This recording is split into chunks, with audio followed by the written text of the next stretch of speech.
Chapter 491, The Proud Crown Prince, 34. I've drained it already and Uncle Chio told me that the stone was really expensive. Sister, I don't think I should go on cultivating anymore. We can't afford it. Xiaoqi grew sadder as he spoke and he was almost in tears. He was ashamed of himself for costing his family so much. Looking at her younger brother, Feng Wu was amused. She then rubbed his head the way one would a puppy. It felt really nice to touch. She then said confidently, "It's just one top-grade spiritual stone. Don't worry. We can afford it." "But sister, I used up one stone in a day. Top-grade spiritual stones were so expensive."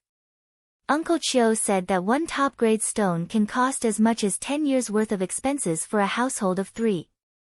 "I spent all that money in one day," Feng Xiaoqi was contrite. "But you're making rapid progress at the same time. I've found a place that can provide us with limitless top-grade spiritual stones. Soon, we won't have to worry about spiritual stones anymore." Feng Wu reassured him. Feng Xiaoqi almost jumped up in excitement. "Really? Sister, really?" Feng Wu rubbed his head again. "Of course. Have I ever lied to you?" Feng Xiaoqi couldn't recall even one occasion where his sister hadn't told him the truth, and she always kept her promises. He beamed at that thought. "Little Feng Wu, am I that easy to overlook?" There was a wistful voice from a shaded corner.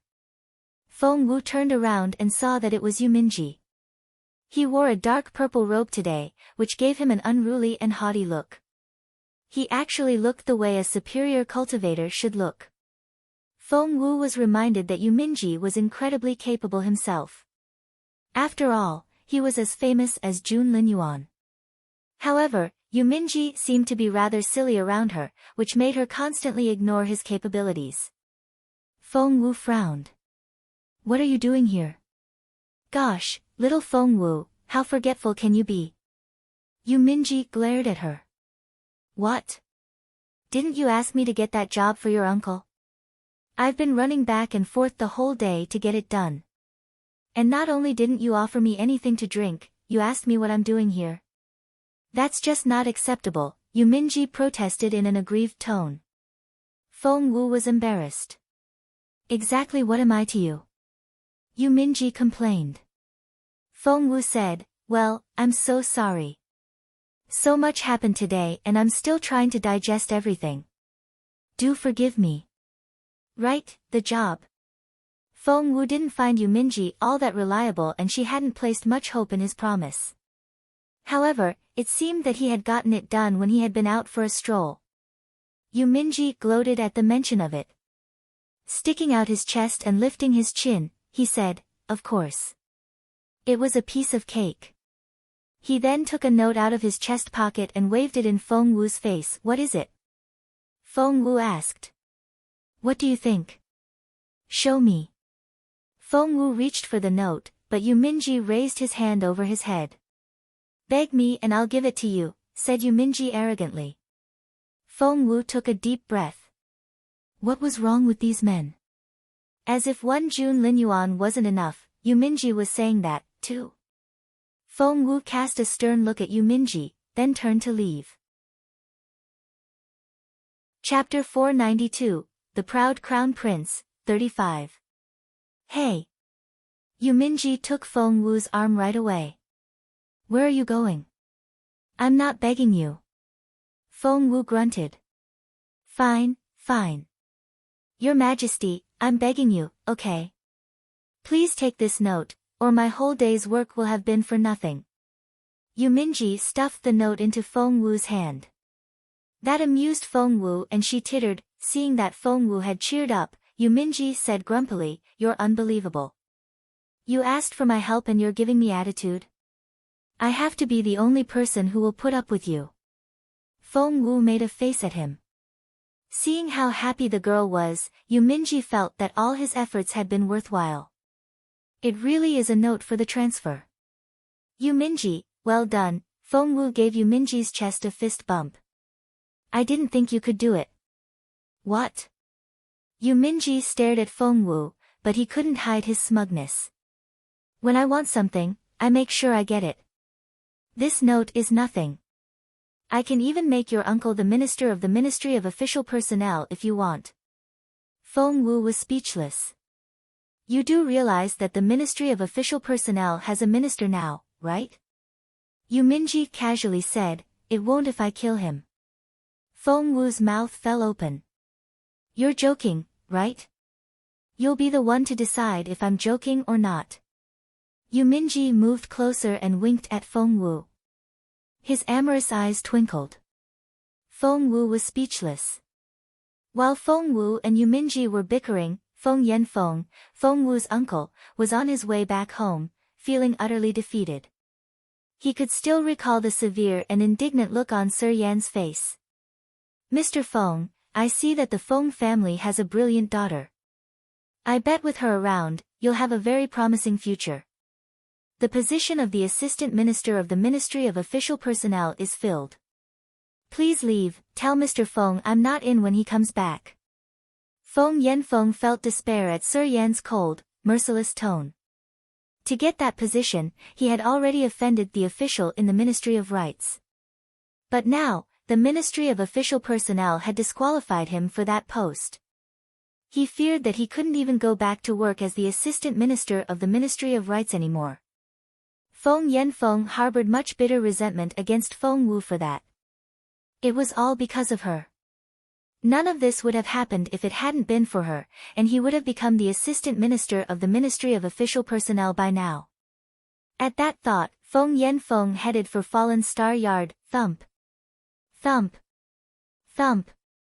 Feng Yanfeng banged on the door to the yard.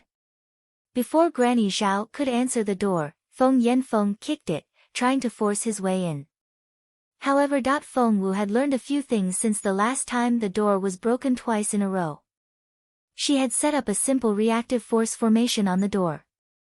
The force which rebounded on a person when they knocked on the door was equivalent to the power they exerted. Hence, when Feng Yanfeng kicked with all his strength, he flew back and hit the big pagoda tree behind him. Feng Wu had set up something on that tree as well, as the second part of the mechanism she had designed. Ah!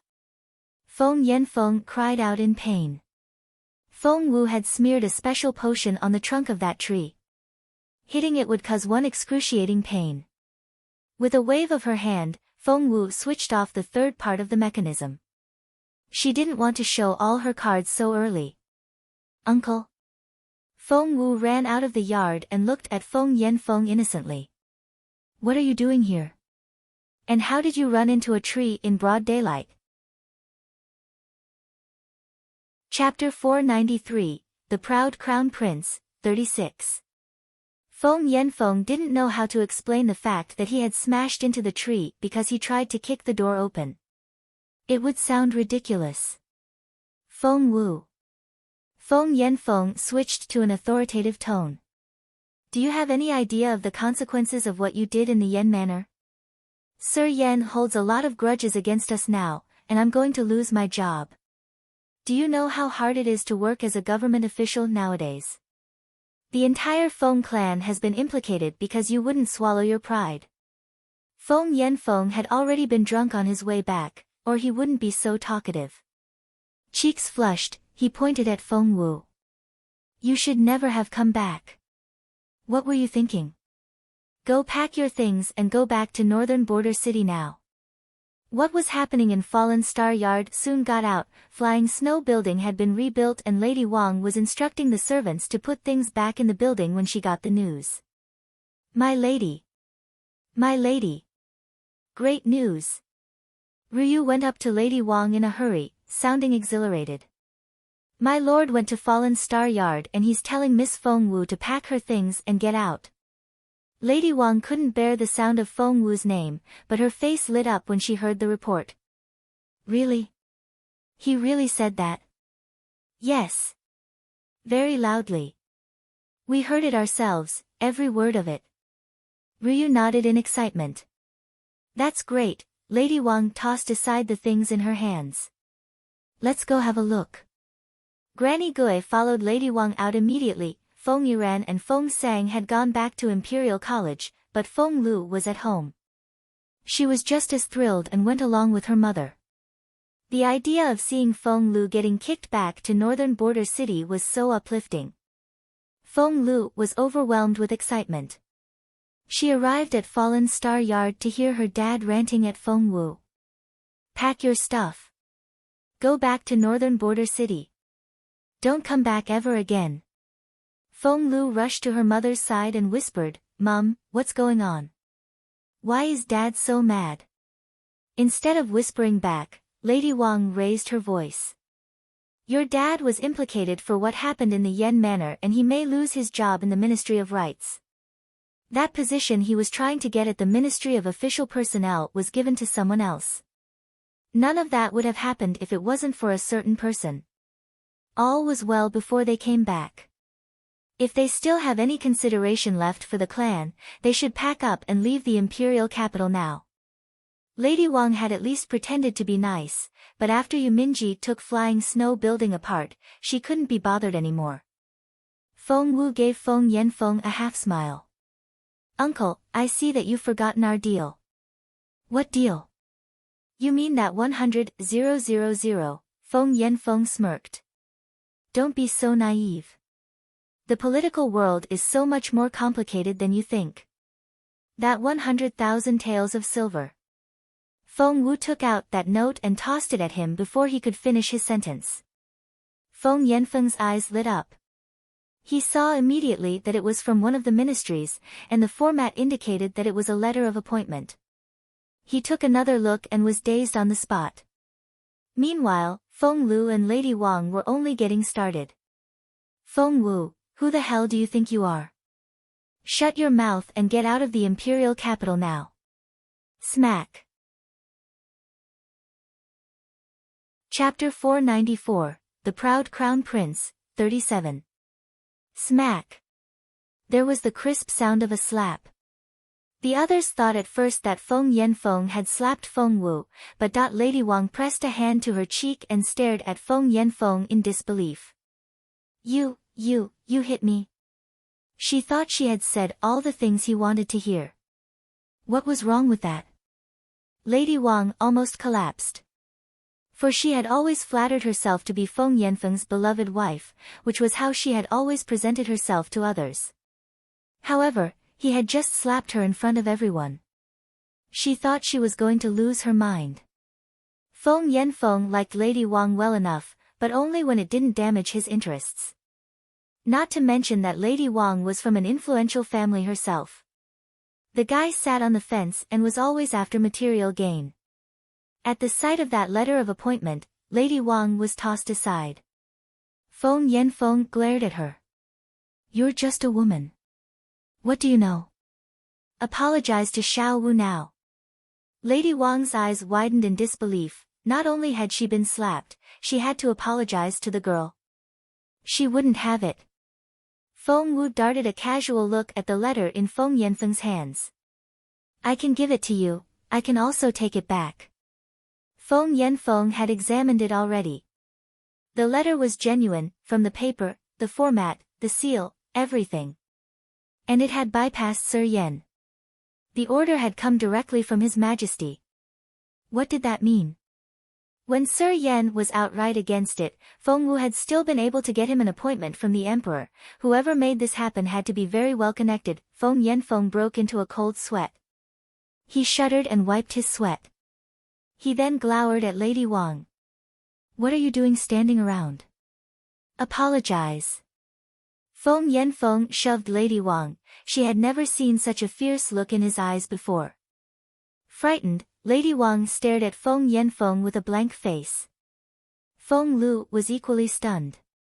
She watched in bewilderment and only came back to herself just then. Rushing to her father, she screamed, "Dad! What's wrong with you? Have you lost your mind? Why are you on Feng Wu's side now? She should be kicked out. She's such a dash, shut up." Feng Yanfeng broke into a cold sweat again. For he saw that Feng Wu was going to tear the letter in half. No! That was his appointment letter and his way into the Ministry of Official Personnel. Moreover, judging by the part he had read, holy shit. It wasn't a letter for the position of assistant minister. It was for the minister of the Ministry of Official Personnel. Feng Wu had to have done it on purpose. Feng Yanfeng was obsessed with getting promoted and he would willingly trade his soul for a higher position. If he had still hesitated a little over the position of assistant minister, the idea of becoming a minister swept away all his hesitation. Feng Wu had taken that letter back. She wouldn't give it to Feng Yanfeng that easily. Moreover, it was like Feng Wu said, she was able to get him the letter, and she could destroy that opportunity just as easily. Feng Lu had no idea what was going on and was still screaming. I don't understand. Why? What's so incredible about this woman? Dad, why are you on her side? You said you were going to kick her out yourself. Why, Master Feng, you really are going to kick me out? Feng Wu put the letter into her chest pocket and clapped her hands. All right. I'll take my family back to where we came from. Chapter 495, The Proud Crown Prince, 38. Feng Yanfeng was exasperated. No, please don't. The last thing Feng Yanfeng wanted now was for Feng Wu to leave, for she knew someone that was influential enough to take away Sir Yan's job. Could it be young Lord Feng? No, even that young lord wasn't important enough to do that. Could it be His Royal Highness? Feng Yanfeng's eyes lit up. So, Feng Wu had really hooked up with the crown prince. He knew it. Feng Wu was so pretty that it would be such a waste if she didn't become the crown prince's concubine. Great. With Feng Wu in the crown prince's bed, the Feng clan's future looked very promising. Feng Yanfeng was over the moon. He rushed to Feng Wu's side and said in an obsequious voice, Xiao Wu, I was only joking. Don't take it too seriously. Ha ha ha. That was a drunk person talking. Men talk bullshit after a few cups. I'm sure you understand, right? Feng Yanfeng was indeed an experienced fence-sitter. Jumping ship came so naturally to him. A moment ago, he had been roaring at Feng Wu, but he was all kind and smiling now. Feng Wu wasn't going to cut him loose that easily. She stood there with her hands behind her back and raised her chin. Uncle, was Feng Lu drunk as well? And what about my aunt? Did your whole family just decide to pick on me as a team? Feng Lu was furious. Yes. That's exactly what we're doing. Bite me. Feng Yanfeng waved his hands. Xiao Wu, my dear Xiao Wu, that was just a big misunderstanding. How can you think so lowly of me? I was only joking. He was thinking about the position of Minister of the Ministry of Official Personnel. Getting that job meant that he would be in charge of the appointment or transfer of all officials in the empire. With so much power, how lucrative was that position? Seeing the greedy look in Feng Yanfeng's eyes, Feng Wu smirked inwardly. If she told Feng Yanfeng that he had to kill Feng Lu to get the job, she was sure that he would do it without hesitation. Feng Wu said a silent prayer for Feng Lu. Well, uncle, you might be joking, but Feng Lu and my aunt certainly don't look like it. Crossing her arms, Feng Wu darted a sidelong glance at Feng Yanfeng. Did he think he could get away with it by saying that it was a joke? The position of the Minister of the Ministry of Official Personnel was way more valuable than that. You lot, come here. Feng Yanfeng gave a wave of his hand. His guards rushed in at the command. Feng Lu has been bullying her sister, and what she did to Feng Wu in the Yan manor almost led to a serious blunder. Lash her 50 times for her abominable behavior. Feng Lu was dumbfounded that he was her own father. If he couldn't stand up for her, the least he could do was not harm her. Dad! Feng Lu cried out. Feng Yanfeng's guards took Feng Lu down as easily as handling a chicken. Do you need a bench? I'll get you one. Feng Xiaoqi quickly ran into the room and took out a bench. Do you need a whip as well? We have that, too. Feng Yanfeng was speechless. He was only putting up a show for Feng Wu, but now. At that thought, he couldn't help but throw a dirty look at Feng Xiaoqi. Feng Xiaoqi hid behind Feng Wu and said timidly, "Uncle, you're so scary." On guard, Feng Wu narrowed her eyes. Feng Yanfeng waved his hands in a hurry and forced out a laugh. "Xiaoqi, you're so easily scared. Now, go get that whip for your uncle." Sure, that was a job Feng Xiaoqi liked. He returned in no time with a black whip. Chapter 496, The Proud Crown Prince, 39.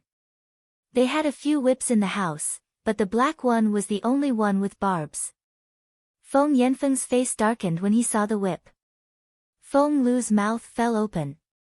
Lady Wang thought she was going to pass out. "My lord. Don't. Please don't do this." Lady Wang rushed to Feng Yanfeng and burst into tears. "My lord, didn't you say that Feng Wu was to be blamed for everything that happened at the Yan Manor and that Lu Er only did what she did because Feng Wu was a bad influence? If you're really going to punish our daughter, you have to punish Feng Wu as well. Otherwise, I won't let you do this to our daughter." "Punish Feng Wu as well?" Feng Yanfeng smirked. He couldn't shower Feng Wu with enough compliments at the moment. Punish her? Was she joking? "You lot, escort the lady back to her room. As for Feng Lu, she's not going anywhere until she gets those 50 lashes. No mercy. Do it now. Whip her as hard as you can." Lady Wang passed out from her fury. As for Feng Yanfeng's guards, the head of the clan had made the decision and they would follow his orders to the T. Hence, they spared no effort with the whipping. Ah! Ah! Feng Lu burst into tears. It wasn't just from the physical pain, but from her frustration and disappointment in her father as well. "Xiao Wu, the letter." Feng Yanfeng eyed the letter in Feng Wu's hands eagerly. Since Feng Yanfeng was being rather cooperative, Feng Wu casually handed over the appointment letter. Feng Yanfeng unfolded it immediately. Reading the gilded words on the paper, which included, Minister of the Ministry of Official Personnel, Feng Yanfeng was overwhelmed with excitement that he had hoped for the assistant minister post, but had gotten the minister position instead. That was completely unexpected. Holding the letter, Feng Yanfeng turned to leave. He couldn't hide the excitement on his face. His head was swimming. Feng Wu stopped him grumpily. "Uncle, haven't you forgotten something?" "What?" Feng Yanfeng couldn't think straight, all he knew was that he was thrilled. Feng Wu made a money-counting gesture with her fingers. Feng Yanfeng almost rolled his eyes. "Seriously? That's what you're thinking about now?" She was able to get him this job and she had hooked up with His Royal Highness. 100,000 shouldn't be a problem for her at all. Feng Wu smiled. "Uncle, are you going to renege on your debt now?" As a matter of fact, that was exactly what Feng Yanfeng was thinking. In his mind, Feng Wu's money was the Feng clan's money, which in turn was equivalent to his own money. Why bother transferring it? However, seeing that Feng Wu looked displeased, Feng Yanfeng said, "Don't worry. I'll give you the money. Once I start this job, I'll have more money than you can imagine." After that, Feng Yanfeng left happily with the letter. Yu Minji came out to the yard and saw that Feng Wu was watching Feng Yanfeng leave with a wicked smile on her face. "Aren't you worried that he won't keep his promise?" Yu Minji asked. Feng Wu smiled. "I'm counting on it." She then asked Yu Minji, "I asked for an assistant minister position, why did you make it a minister?" The heads of the 6 ministries were such important positions that the appointment of these officials should be carefully evaluated. What was His Majesty thinking? Yu Minji gave her an enigmatic smile. "But you didn't object to it, did you?" "What were you thinking?" "Those whom God wishes to destroy, He first makes mad," said Feng Wu indifferently. "I thought the same thing." Yu Minji looked at Feng Wu affectionately. Feng Wu found his gaze a bit too intense. "It's late. You should go back home. You ungrateful girl." After everything I've done for you, you're chasing me away without so much as offering me a glass of water, Yuminji whined. Chapter 497, The Proud Crown Prince, 40. Feng Wu could put her uncle aside for the time being. After Yuminji left, Feng Wu lay down on her bed and went over the current situation in her head. Her top priority now was to purchase Grand Secretary Fang's manor next door. Her family was in urgent need of spiritual stones for their cultivation, and Feng Wu wanted to make use of the spiritual stone lode underground and turn the Fang manor into a spiritual formation, which would help their cultivation greatly. The next thing on her list was to get into Imperial College. Only then would Jun Linyuan give her that broken star piece. Feng Wu was instantly motivated when she reminded herself that her beautiful master could wake up for a brief moment. As for Little Phoenix, it had gone into hibernation after swallowing the abnormal flame bead and wouldn't wake up for a while. Feng Wu visited the dry well in the Fang manor in the middle of the night, where she asked Feng Tutu to get a few spiritual stones for the others to use in their cultivation. Top-grade spiritual stones? Sister, I didn't know we had them. Feng Xiaoqi was exhilarated. Of course we have them. Use as many as you want. Feng Wu was very free with other people's money. She gave 5 each to Feng Xiaoqi, Uncle Chiu, and Qiuling. Uncle Chiu was thrilled. Miss, I think I should stick with medium-grade spiritual stones. The top-grade ones are too valuable. Feng Wu stuffed the stones into Uncle Chiu's hands. We have more than enough. Feel free to do whatever you want with them. The most important thing is to improve your cultivation levels. Uncle Chiu was greatly touched. Even the masters of other families couldn't get their hands on top-grade spiritual stones, to say nothing of servants. Qiuling was even more flustered. Miss, I think low-grade spiritual stones are good enough for me. Qiuling was the only level 1 spiritual master here and she thought she would be wasting the high-quality stones. Just imagine how much gold they could trade these stones for. She couldn't bring herself to use them. Feng Wu shook her head. Spiritual stones filled the underground tunnels of the manor next door. There was an entire spiritual stone lode. Once she purchased that manor, it would be like a rocket for her and her family in their cultivation. Therefore, she had to have that lode, regardless of the cost. The following day. Shortly after daybreak, Sister. Feng Xiaoqi rushed into Feng Wu's room in excitement. Yes? Feng Wu was in the middle of getting dressed and she looked at her brother in bewilderment. Sister. Feng Xiaoqi's cheeks were flushed. I made it to level 4. I'm a level 4 spiritual master. Sister, do you hear me? Feng Xiaoqi was trembling with excitement. Level 4. Already? Didn't she just get him back the day before yesterday? Feng Wu examined him and saw that he was right. How did you do it? Even Feng Wu was curious. I don't know. Feng Xiaoqi was at a loss. Remember those 5 spiritual stones you gave me yesterday? Feng Wu nodded. Yup. I didn't want them to get stolen, so I put them under my pillow and slept on them. Feng Wu nodded. Yup. When I woke up this morning, I saw that all 5 stones were in tiny pieces. Feng Xiaoqi's eyes sparkled and his long eyelashes reminded one of 2 little fans. He said in an innocent tone, then, I realized that I had become a level 4 spiritual master. I don't know how I got there. Feng Wu was speechless. Sister, do you know why? Feng Xiaoqi asked innocently as he tugged on Feng Wu's sleeve. Feng Wu rubbed her forehead and took a deep breath. How unfair. Chapter 498, The Proud Crown Prince, 41. Sister. Feng Xiaoqi tugged on Feng Wu's sleeve. Feng Wu said. What? Why aren't you talking to me? Why did the spiritual stones break and why did I make a breakthrough? Why? The boy looked confused. Feng Wu said grumpily, Feng Xiaoqi, stop asking already. I'm feeling very defeated at the moment, so don't make it worse. Huh? Feng Xiaoqi scratched his head. Sister, Feng Wu chuckled. Sister, you're not mad. I was so scared.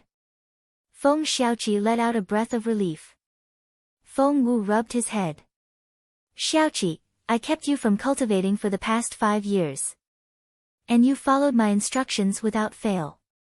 You never tried to practice behind my back. It's time you earned your reward. Feng Wu would have cultivated in secret if she were him. But Xiaoqi was such an obedient boy. Feng Wu told him not to cultivate and he really hadn't for 5 years. He deserved to make such rapid progress. Just then, Xiao Wu. An excited voice came from outside. Chaoge. It was indeed her. Feng Wu turned around and saw Duan Chaoge rush into the yard. Chaoge was still chubby, but she looked a lot more proportionate already. I can finally see you. It's so hard to find you.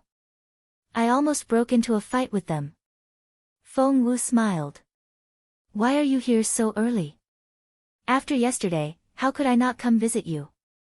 I would have come last night, but I was afraid they would think I was a thief.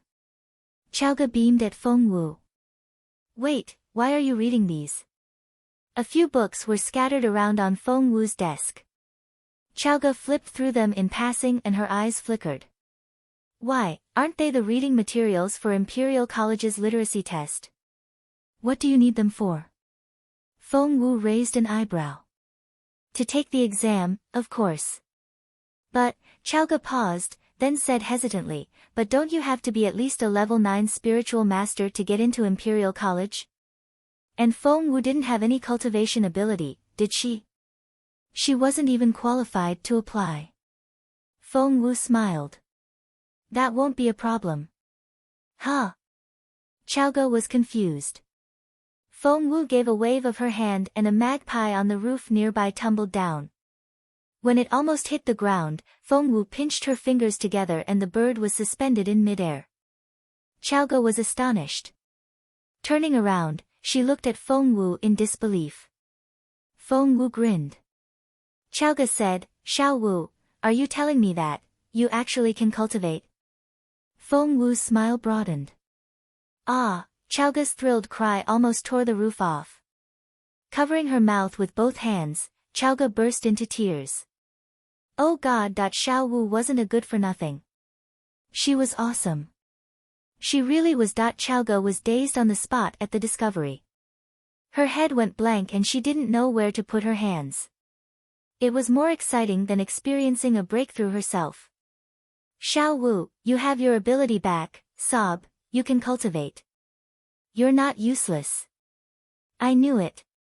Chaoge couldn't stop her tears and she almost passed out from crying. Feng Wu had no choice but to calm her down. Chapter 499, The Proud Crown Prince, 42.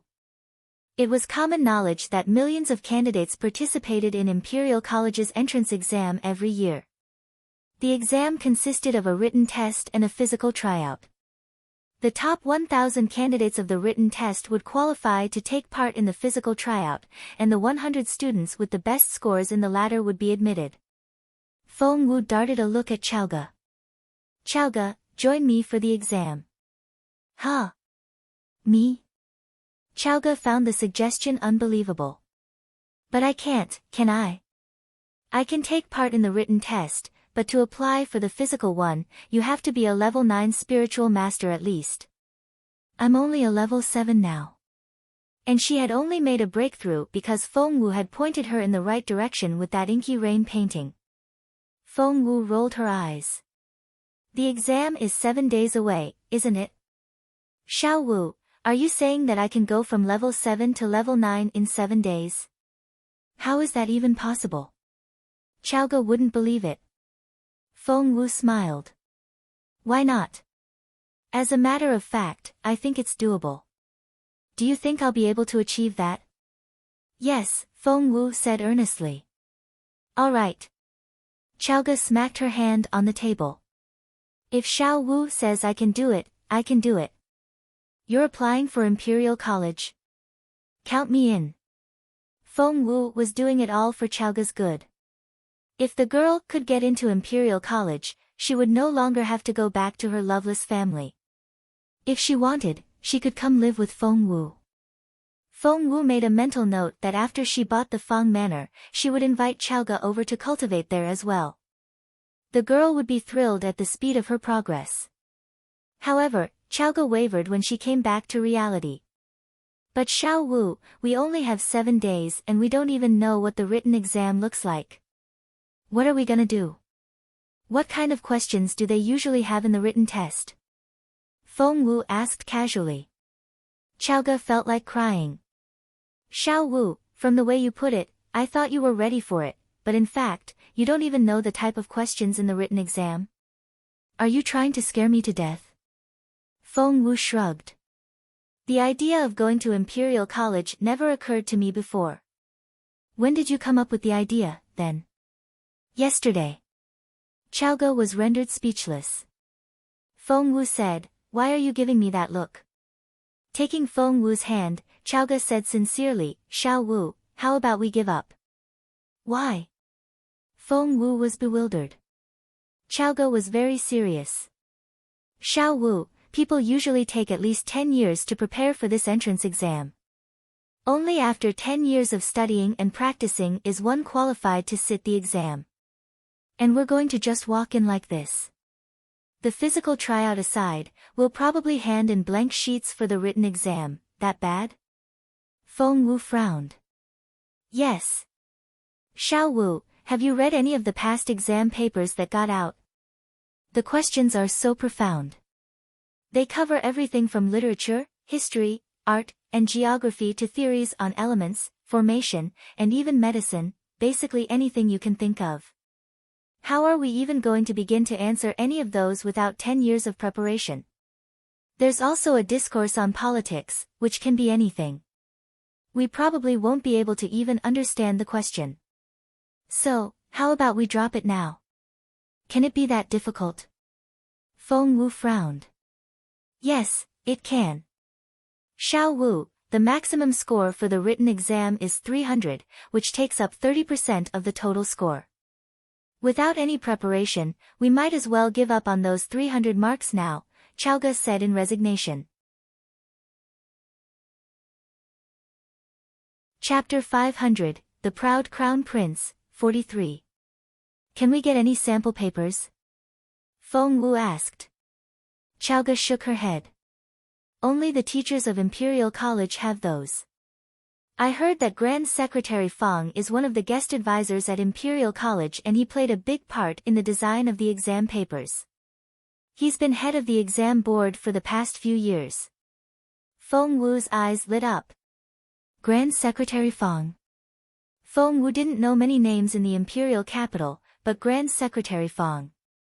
She had been meaning to get in touch with him in the last few days. She had her eye on Grand Secretary Fang's manor. Feng Wu asked, "Are you referring to Grand Secretary Fang, the one that's retiring soon?" Chaoga nodded. That's him. It's said that Grand Secretary Fang is from the south and he's planning to go back to his hometown after retirement. I heard that he has already resigned from all his government positions. Sigh. I wish we knew Grand Secretary Fang. That way, at least we could borrow some past papers from him. We're running around in the dark with our eyes closed at the moment. Feng Wu clapped her hands. Let's go to Grand Secretary Fang, then. In fact, Feng Wu was quite confident about the breadth and depth of her knowledge, but it would be safer to have access to some sample questions. Moreover, Chaoga needed such sample questions even more. And it just so happened that Grand Secretary Fang lived right next door to Feng Wu. It would be such a waste if she didn't take advantage of that. Chaoga didn't know whether to laugh or cry. Xiao Wu, what are you thinking? You do realize who Grand Secretary Fang is, right? He's like a national treasure. We can't just walk in and talk to him. Plus, we can't even get near him even if we know where he lives. I'll think of something. Feng Wu sat down and tapped the table with her fingers. She then looked up at Chaoga. Do you know who Grand Secretary Fang's close friends are? I have no idea. But I've heard that Grand Secretary Fang specializes in formations and he's as competent in that field as Grandmaster Wu. Maybe Grandmaster Wu is his good friend? Chaoga didn't sound very certain. Grandmaster Wu, as in Priest Wu. Wasn't he that Master Bian's teacher? An idea struck Feng Wu and she snapped her fingers. Priest Wu. Well, if he's the one, haha, I've left a hint for him already, said Feng Wu cheerfully. A hint? Chaoga looked at Feng Wu in confusion. When? Yesterday in Elegant Ink Gallery.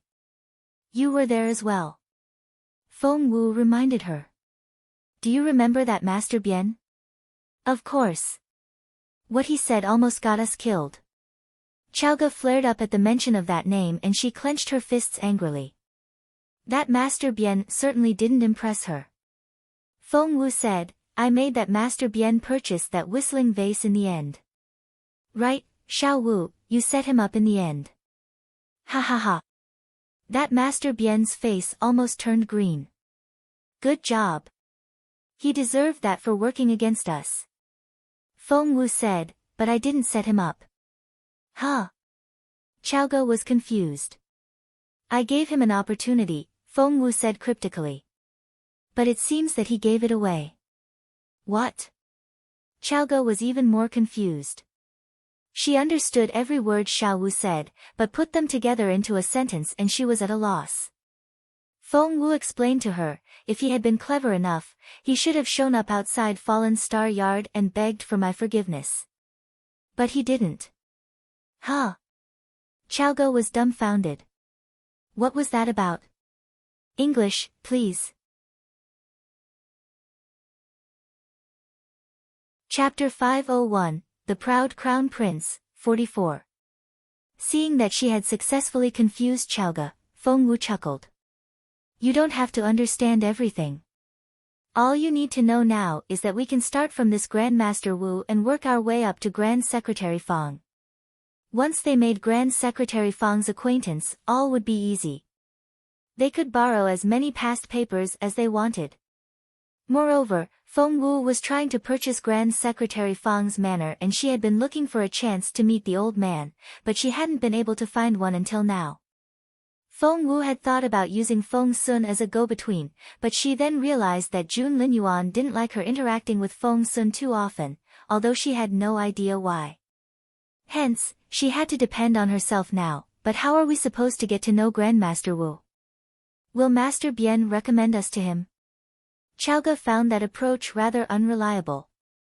That's right. Chaoga smacked a hand on her thigh and cried out. I remember. You remember what? Feng Wu looked at her in bewilderment. Master Bian participated in the creation of Imperial College's essence-gathering formation, right? I just remembered that someone told me that his master was a guest advisor at Imperial College and a big shot in the formation department. Come to think of it, they were referring to Grandmaster Wu. Chaoga sighed with emotion. Both Fang and Wu are valuable assets of the Empire, and I'd be over the moon if they were to somehow appreciate our capabilities. But they're such superior figures that I can't see how we're going to get ourselves noticed. Sigh. Feng Wu smiled. Not necessarily. Just then, Uncle Chiu came in and looked at Feng Wu in a strange way. Feng Wu was confused. Uncle Chiu, what's wrong? Do you have news for me? Uncle Chiu said awkwardly, Miss, didn't you tell me to ask around about where Grandmaster Wu lives? Feng Wu nodded. If I'm not mistaken, Priest Wu is coming this way. Uncle Chiu didn't know how to describe his feelings at that moment. Exactly how lucky could Miss Wu be? As soon as she wanted to find out where Grandmaster Wu lived, Grandmaster Wu was on her doorstep. That's a happy coincidence. Even Feng Wu was surprised and she rose to her feet involuntarily. Chaoga's eyes widened. Uncle Chiu, are you talking about the Grandmaster Wu? The treasure of the Empire? Uncle Chiu nodded in a solemn manner. Yes. Master Bian was with him, so it has to be the guy. Are they coming here? Chaoga cried out in surprise. No. If I've guessed right, they're going to the Fong Manor. Feng Wu looked pensive. Please don't tell her that Priest Wu had his eye on the Fong Manor as well. Xiao Wu, this is a great opportunity. What are we going to do? Chaoga tugged at Feng Wu's sleeve in excitement. Talk about sheer luck. Priest Wu and Grand Secretary Fong were under the same roof now, and it would be such a waste if they didn't seize this opportunity. Rubbing her chin, Feng Wu walked back and forth in the room, her head was spinning and several ideas came to her, but she ruled all of them out. All of a sudden, Feng Wu's eyes lit up. She knew what to do. At the same time. In the Fong Manor next door to the Fong Manor, Grand Secretary Fong stood in front of a window and was examining the whistling vase in an affectionate way. He had noticed the unusual characteristics of this whistling vase yesterday, which was why he had decided to buy it. However, after examining it closely last night, Grand Secretary Fong realized in surprise that Chapter 502, The Proud Crown Prince, 45. Grand Secretary Fong realized that although the vase itself was a fake antique, the formation within was very profound. Every time he listened to it, he had a different feeling. It was amazing. Grand Secretary Fong was a gaunt old man. He beckoned at someone behind him. Almost instantly, his old steward showed up. Find out who that young lady is. Be thorough about it. Yes. The steward left as quickly as he had shown up. How amazing, General Secretary Fong sighed with emotion. At such a young age, she could come up with such an intricate formation in such a short time. She's a genius. There's no doubt about it. Grand Secretary Fong had seen his fair share of the world and had met more than enough geniuses. However, none of those could compare with the whistling vase girl. What a spectacular girl. I wonder if I'll be able to see her again. Grand Secretary Fong regretted not taking her more seriously earlier. Grand Secretary Fong held some old grudges against Priest Wu from back in the day, and he had decided that he would use this opportunity to laugh at the latter, outside the Fong Manor. Master Bien helped Priest Wu out of the carriage. Priest Wu was an old man with white hair and a goatee. Despite his age, he was hale and hearty and had a youthful look on his face. Just then, bang! A rock hit the carriage. Priest Wu dodged to the left and everyone looked up at the top of the wall. Feng Wu sat there with her legs dangling over the wall. Are you Priest Wu? Feng Wu only knew the man by name and had never met him in person before. Hence, she asked the question curiously. Feng Wu sat there against the light and the evening glow limned her figure. With the halo around her, she looked like a fairy. Priest Wu didn't linger on Feng Wu's face. He saw what Feng Wu was holding and frowned. That's too valuable a thing for someone this young to play with. How wasteful. The moral degeneration of the world is getting worse day by day. He walked off, shaking his head.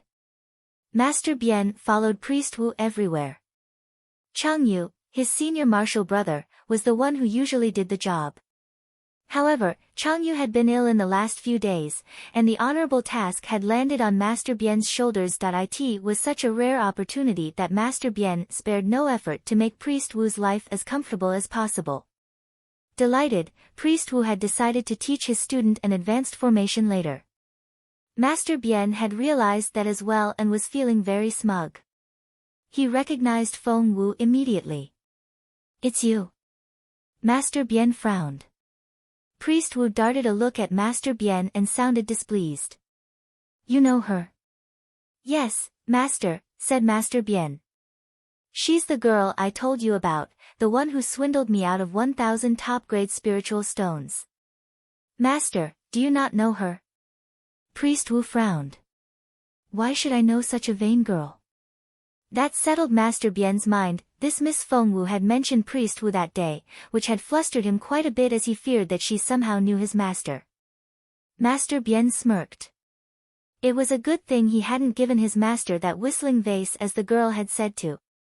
As he helped Priest Wu into the Fang manor, Master Bian darted a contemptuous look at Feng Wu. Chaoge was upset. What did that old man mean? What vain girl? How could he say such things about Xiao Wu? Feng Wu only smiled.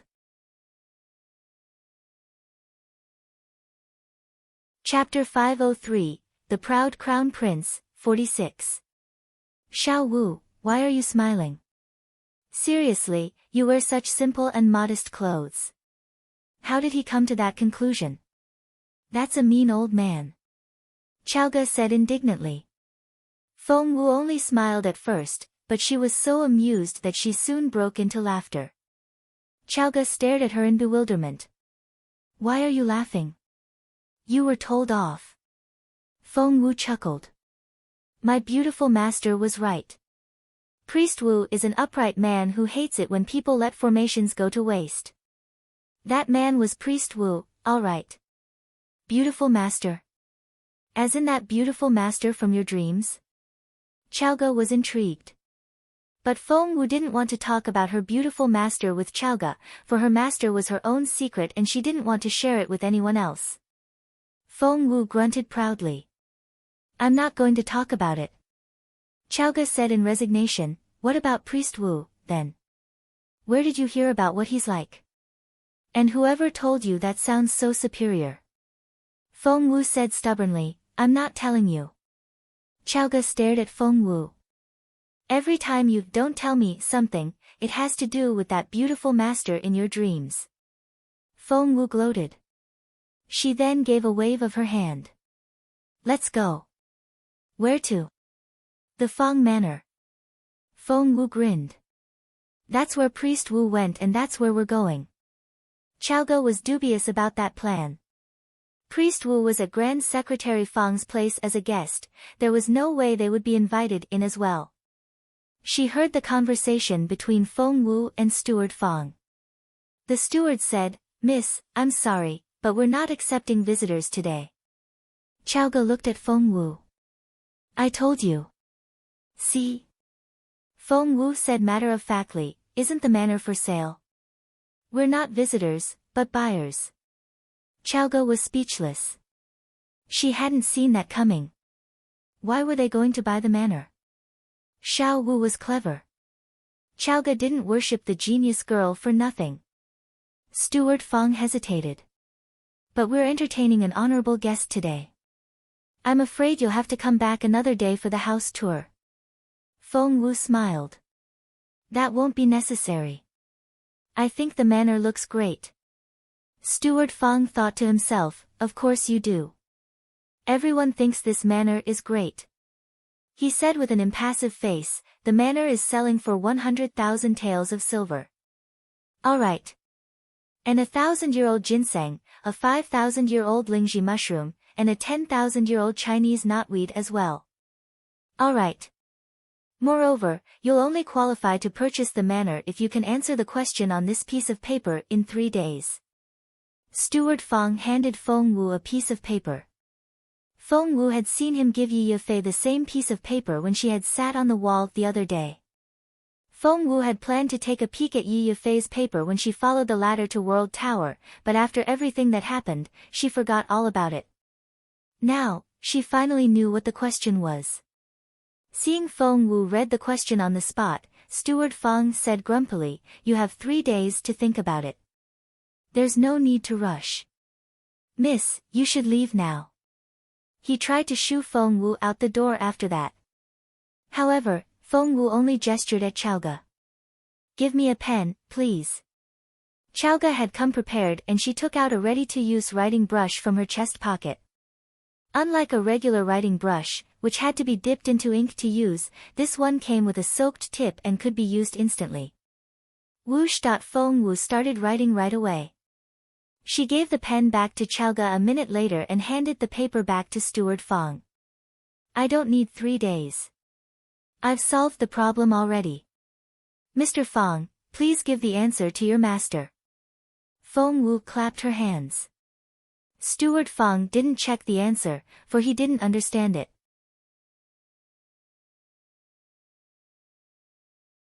Chapter 504, it should have been yours.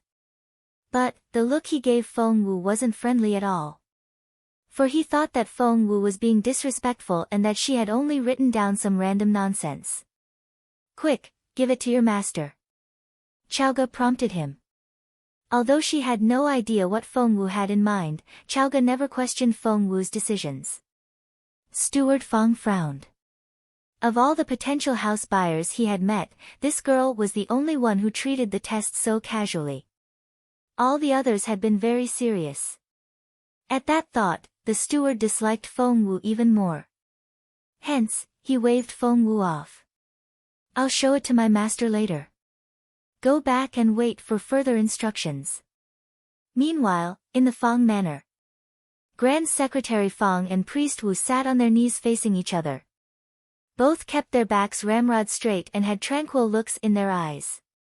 Between them was a bullywood tea table. On the table stood the porcelain whistling vase. Master Bian knelt next to Priest Wu, while a teenager stood at Grand Secretary Feng's side. The teenager had a refined and elegant air about him. With a glance, one could tell that he was from a noble family and that he was one of the eminent offspring. If Feng Wu were here, she would recognize him right away, for it was none other than Xian Yi himself. Xian Yi was very respectful toward Grand Secretary Feng, who was his maternal grandfather. Right now, Grand Secretary Feng wasn't paying attention to Xian Yi. He was staring at Priest Wu. Priest Wu, on the other hand, was completely absorbed in that whistling vase. He listened to it attentively and there was a serene look on his face. A while passed before Priest Wu slowly opened his eyes, which were limpid and sagacious. What a mind-calming formation. It reminds me of a warm spring day and makes me feel as if I'm strolling in a sea of flowers with a spring breeze brushing past my cheeks. It can cast all anger away and calm one's mind. This is definitely a master-level formation, and maybe even more advanced than that. More importantly, this mind-calming formation was perfect for Priest Wu, who was irascible and prone to agitation. Priest Wu had always been a step away from the supreme level because of his short temper. Grand Secretary Feng, is it possible for you to part with this treasure? Priest Wu asked. Master Bian blanched at those words. He had broken into a cold sweat as soon as he recognized the sagacious old man, and a chilly sensation ran down his spine when he heard how highly his master spoke of this whistling vase. As expected, Grand Secretary Feng glanced at Priest Wu. You like it? Brother Feng, you know me too well. I get grumpy so easily. If I have this whistling vase with the mind-calming formation in it, I might be able to rise to the supreme level. Despite his superior status, Priest Wu was still a junior to Grand Secretary Feng.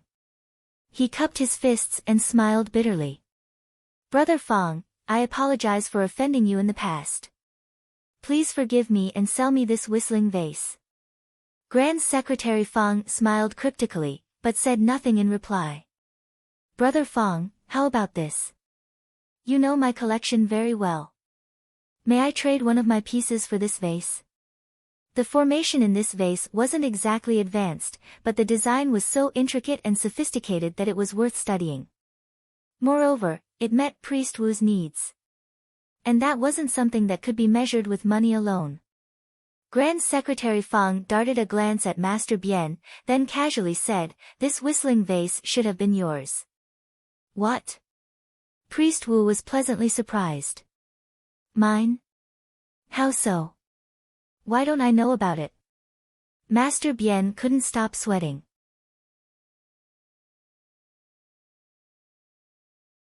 Chapter 505, Forgive Me. Master. Priest Wu found it unbelievable. That was impossible. This was his first time seeing this whistling vase. There was no way that he would have let other people have it if he had seen it first. Grand Secretary Feng didn't say anything, but only gave Master Bian a sidelong glance. Master Bian's mind went blank. Priest Wu also shifted his gaze to Master Bian. Master Bian drained of all color. Actually. Speak. Priest Wu bellowed, his eyes glinting coldly. He was short-tempered to begin with, and this only set him off. What have you been keeping from me? Speak. Well, said Master Bien. Actually, it was a young lady who sold off this whistling vase. And you were there? Priest Wu's face darkened a little. Yes, Master Bien nodded gingerly.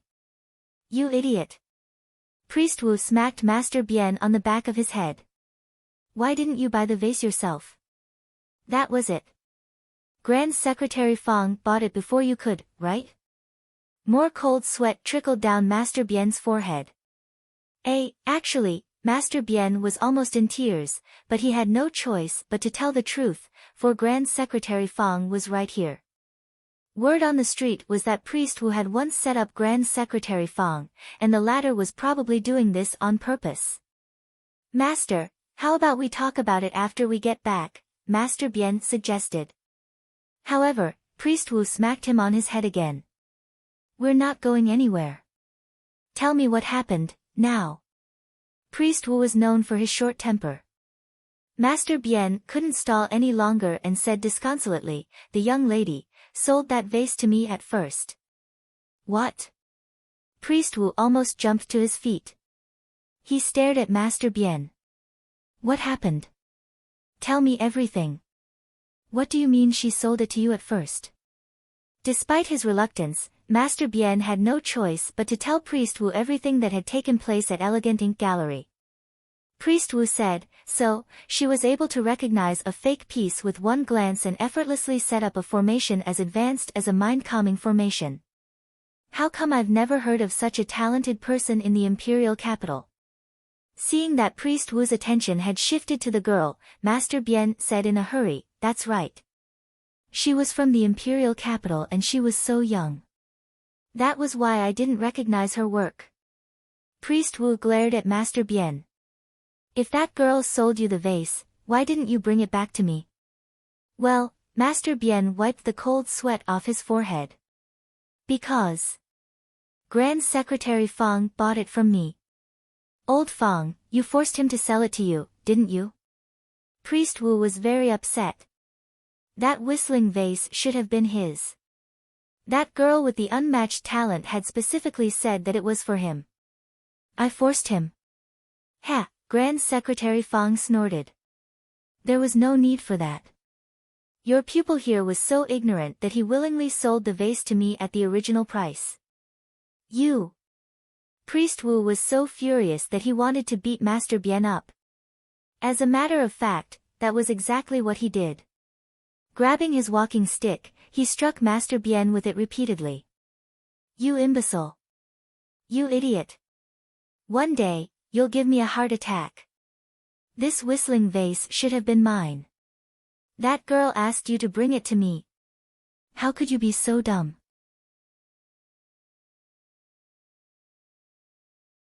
Chapter 506, How could you do that? Priest Wu was so pissed, and the more he thought about it, the angrier he became. Master Bien ran around the room in circles to dodge the walking stick. Master, Master. I'm so sorry. Please forgive me. You imbecile. I'm gonna kill you. Priest Wu was relentless with his strikes. What was worse, Grand Secretary Fang watched everything with a smile on his face. He would rub his chin every now and then, it was clear that he was enjoying this. The corner of Xian Yi's mouth twitched. His grandfather was so. Wasn't he supposed to be a valuable asset of the empire? How could he be this, childish? It was said that as one got older, they became more and more like a child. That was so true. His grandfather still held a grudge over some petty conflict that had happened decades ago. For his revenge, General Secretary Fang had invited Priest Wu here to savor this whistling vase today just so that he could watch the latter beat up his pupil in vexation. It was such a childish thing to do. Xian Yi didn't know whether to laugh or cry. On the other side, Priest Wu, who was rather agile for his age, was still running after his pupil with the walking stick. You idiot! Stop running. Do you have any idea how precious that whistling vase is? Do you know how wonderfully designed that formation is? A formation like that is so hard to come by. You idiot. You sold it just like that. She specifically mentioned my name, but you still sold it. Ah. I'm so pissed. Xian Yi watched in resignation. He then said to Grand Secretary Fang, Grandpa, you're going to get Master Bian killed. Grand Secretary Fang said proudly, he's a lousy person. He picked on that girl, and I'm only taking revenge for her. What's wrong with that? He could make as many excuses as he wanted, but Xian Yi knew that the old man was doing it to get back at Priest Wu for that petty incident years and years ago. Xian Yi was speechless. He then turned to General Secretary Fang. Grandpa, this girl you mentioned, is she really that good? Of course. If I hadn't seen her put the whistling vase back together with my own eyes, I would never have believed that a teenage girl could set up such a complicated formation in a split second. Seeing how highly Grand Secretary Fang spoke of the girl, Xian Yi was intrigued. Who is this girl? Grand Secretary Fang threw a dirty look at Xian Yi. You can't call her a girl just because I address her that way. You know what? She's about the same level as me in terms of her formation skills. That makes her equivalent to your grandaunt. Xian Yi almost choked on his tea. Him? Call a teenage girl grandaunt? He didn't know what to say, but that description only made him more curious. Grandpa, exactly who is she? He hadn't thought much of it, but after everything his grandfather said, he was very curious now. Grand Secretary Fang was a little vexed at that question. He hadn't expected to find such a profound formation in the vase, and only thought that it was more advanced than other ordinary ones. Hence, he hadn't asked his old steward to follow the girl. Sigh, Grand Secretary Fang heaved a sigh. I wish I knew who she is. But I have some leads, I'm sure I can find her. At the same time. Outside the manor. Feng Wu didn't leave after handing in the answer, and the two girls relaxed in the cool shade of a palm tree. The man in charge of the household affairs of the Fang Manor, aka Steward Fang, hadn't come back out. Chaoga asked Feng Wu, Xiao Wu, why hasn't that steward come out? It's been 15 minutes. Grand Secretary Fang should have seen the paper by now.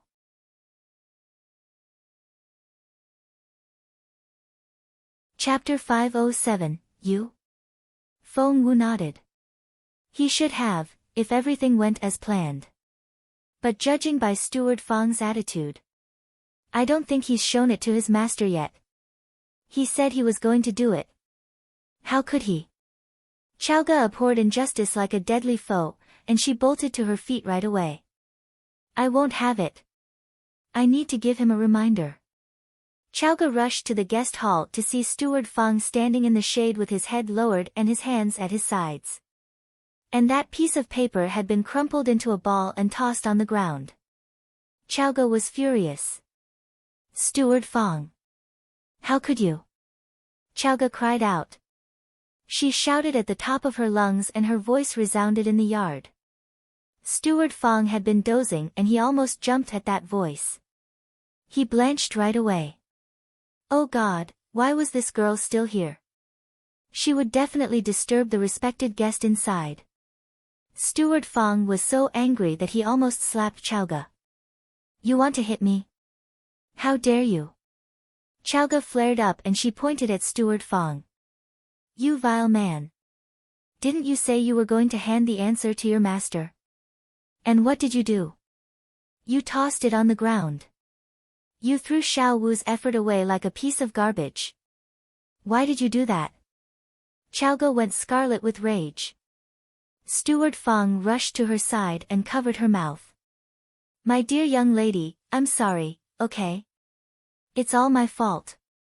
Please be quiet. My master is right there in the room. Those words set Chaoga off completely. The dauntless girl pushed Steward Fang away, put her hands on either side of her mouth like a loudspeaker, and yelled, Grand Secretary Fang. Grand Secretary Fang. Grand Secretary Fang. Help. The house is on fire. Feng Wu, who had just arrived, was rendered speechless. Steward Fang was so exasperated that he almost broke into tears. They were right outside the drawing room and a wall away from Grand Secretary Fang. The wall wasn't exactly soundproof. Grand Secretary Fang heard everything Chaoga said. He frowned. As an elderly official of the empire, the old man preferred gentle and quiet personalities. The noisy ones were his least favorite. Grand Secretary Fang darted a look at Xian Yi and the latter took the hint right away. "Grandpa, I'll get rid of them." "All right." Grand Secretary Fang nodded, still frowning. Xian Yi rose to his feet and quickly went outside. Chaoga was still yelling at the drawing room. "Grand Secretary Fang. Grand Secretary Fang. Xiao Wu is an awesome girl. Please see her answer to the question." He pushed the door open when Chaoga was still yelling and he almost bumped into the girl. "Wow," Chaoga stumbled back and stared at Xian Yi. This guy looked so familiar. Where had she seen him before? Before Chaoga could say another word, Xian Yi frowned and glanced at Steward Fang. That look sent chills down Steward Fang's spine. "See them out." Seeing that Chaoga wasn't anyone he knew, Xian Yi gave Steward Fang the order. That was the nature of Jun Linyuan and his friends. They were relentless toward those they deemed outsiders. They had no patience for those they found uninteresting and would get rid of those people immediately. However, Chaoga cried out in surprise. "Hey, I know you. What's your name again?" "Xian Yi, isn't it?" Xian Yi darted a look at Chaoga. Because of his connection to Jun Linyuan, Xian Yi was a well-known figure in the imperial capital as well. Many knew him and he found it natural that this girl would know who he was, so Xian Yi didn't think much of it.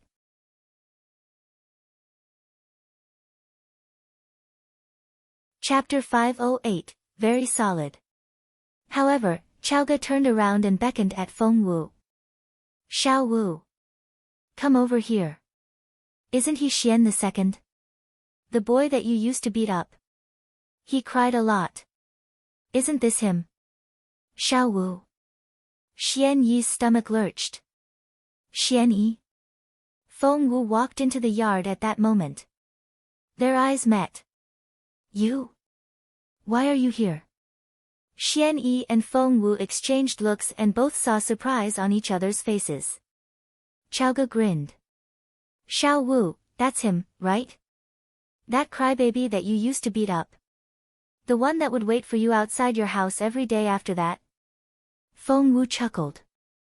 Xian Yi blushed suspiciously. He coughed into his fist. Just then, Master Bian couldn't take Priest Wu's blows anymore and rushed out, burying his head in his hands and crying for his master's mercy. He missed the threshold and tripped.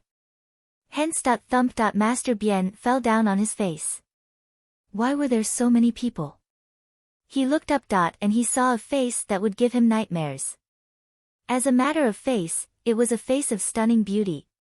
You. Master Bian acted as if he had seen a ghost. His eyes opened so wide it was as if his eyeballs would fall out at any moment.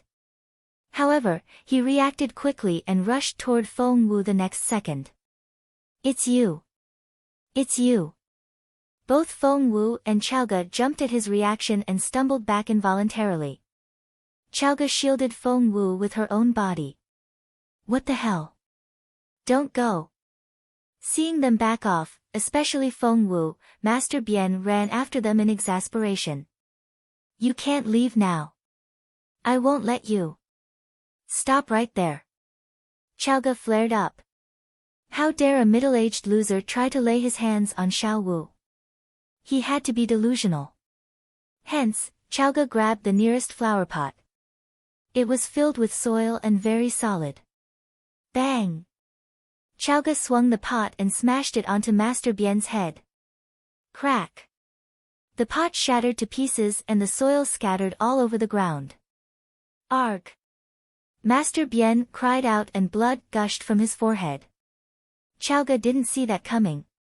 She said hesitantly, "You were imprudent first." "I did the right thing."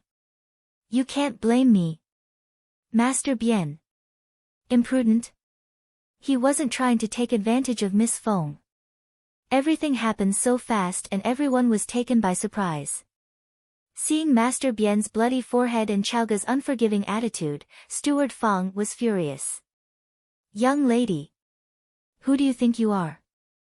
Do you know who this is? Master Bien is a respected guest here. Take her. Fearing that he would be blamed for this, Steward Feng summoned some guards and was going to grab Chaoga.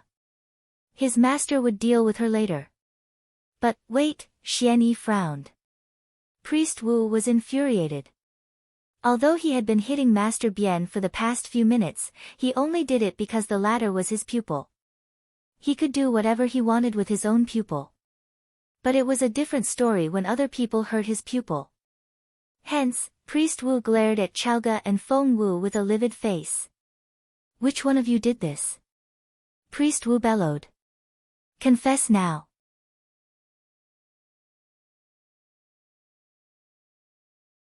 Chapter 509, Who on earth is this girl? Intimidated by Priest Wu's tone, Chaoga cringed. Feng Wu stepped out with a smile. I did it. Priest Wu stared at Feng Wu and found her very familiar. He had seen that face before. Then it came to him. He had seen her before entering the Fang Manor. The girl had a Grandmaster level formation on her bracelet and Priest Wu had called her a vain girl. He hadn't expected to meet her again so soon. Master Bien rushed to his side and said to Priest Wu, Master. Master. Please don't blame her. It's her. Priest Wu nodded. It's you. Priest Wu had deemed Feng Wu an extravagant girl and he smirked. You're already this vain at such a young age. Shame on your family. Xian Yi frowned. He didn't like Priest Wu criticizing Feng Wu like that. However, before Xian Yi could intervene, Master Bien tugged at Priest Wu's sleeve and yelled, Master. It's her. The whistling vase girl. What? Priest Wu turned around and looked at Master Bien in confusion. I'm telling the truth, Master. This young lady made that whistling vase. I saw it with my own eyes. Priest Wu's eyes widened. He stared at Master Bien, then shifted his gaze to Feng Wu. It couldn't be. That was impossible. But she's so young, she was in her teens, right? 13, tops. Just then, footsteps came from inside. Grand Secretary Fang had come out. All the, it's her, talk intrigued Grand Secretary Fang greatly, so he came out to have a look. Why, young lady, it's you. Priest Wu turned to stare at Grand Secretary Fang. You know her, too. Grand Secretary Fang snapped, of course I do. Back in Elegant Ink Gallery, this girl broke that whistling vase herself at first, then put it back together before breaking it again and sticking it together a second time. She also put in that mind-calming formation while she was at it. So many people saw it. I can't lie about that. Both Master Bien and Grand Secretary Fang were saying the same thing. Priest Wu had no choice but to believe them. He then turned to stare at the bracelet on Feng Wu's wrist, which had a formation embedded in it. He had reprimanded the girl for being vain because of that invaluable formation on her wrist. He believed that such a rare treasure should be put in a shrine and worshipped. However, if this girl really was the maker of the whistling vase, that was very embarrassing for him. Xian Yi looked at Grand Secretary Fang and Feng Wu in turn and narrowed his eyes. Grandpa, is she the girl you were talking about? Grand Secretary Fang nodded. That's right. She's the one. She's unbelievably talented in formations. Xian Yi's mouth fell open. To most people, Feng Wu was a crippled good-for-nothing, but according to his grandfather, Feng Wu was incredible. It sounds like you two know each other as well. Grand Secretary Fang found the coincidence interesting. We do. Xian Yi nodded. Not only did they know each other, they had come back to the imperial capital from northern border city together. Which family is she from? Grand Secretary Fang asked curiously.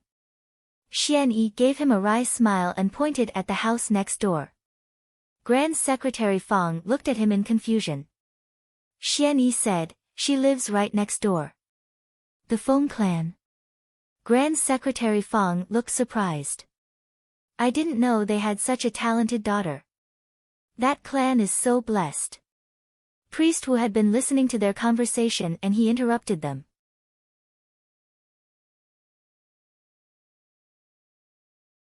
Chapter 5:10, Be My Pupil. He rushed up to them. The Feng Manor. Wait, where have I heard that name before? That clan had an unmatched genius years ago, didn't they? I think her name was Feng Wu. Grand Secretary Fang nodded and said with regret, if that girl hadn't been crippled, she would have been accomplished by now, and the Feng clan would have risen with her. What a pity. Priest Wu sighed with emotion. I didn't expect to see such a talented member of the Feng clan again after Feng Wu. They must be so blessed by their ancestors. Grand Secretary Fang chimed in, I have to agree with you on that. Grandpa, Old Master Wu, Xian Yi didn't know whether to laugh or cry. This girl is the Feng Wu you're talking about. What? Grand Secretary Fang and Priest Wu cried out in surprise and both turned to look at Feng Wu. Both elderly men moved in unison and even their astonished faces looked identical. Feng Wu.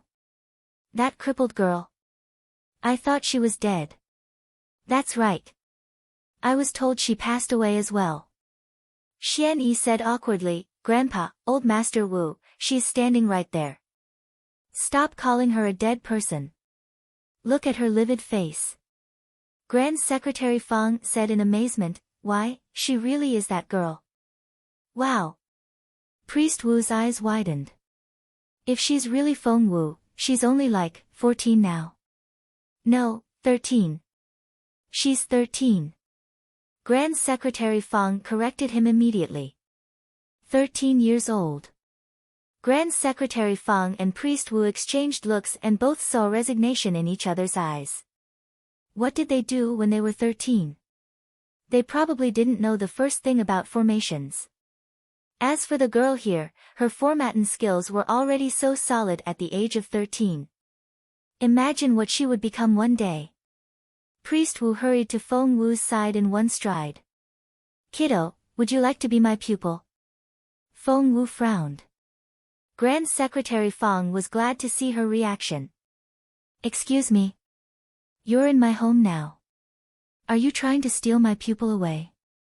He then ran up to her and pushed Priest Wu aside. Kiddo, pick me. I'll be your master. Priest Wu nearly fell down. He ran back to Feng Wu in a hurry, pushed Grand Secretary Fang away, and tugged at Feng Wu's sleeve. Kiddo, pick me. I'm the head of the formation department at Imperial College, I can make you a student of the department with a snap of my fingers. Grand Secretary Fang threw a dirty look at him. What's your problem? She's already more capable than any of your graduates. She doesn't need your lousy department. After mocking Priest Wu, Grand Secretary Fang turned to Feng Wu with the brightest smile. Miss Wu, I'm Grand Secretary Fang, and even the Emperor needs to address me as his teacher. Isn't that wonderful? Be my pupil and I'll get you all the best resources. By the way, you know him, right?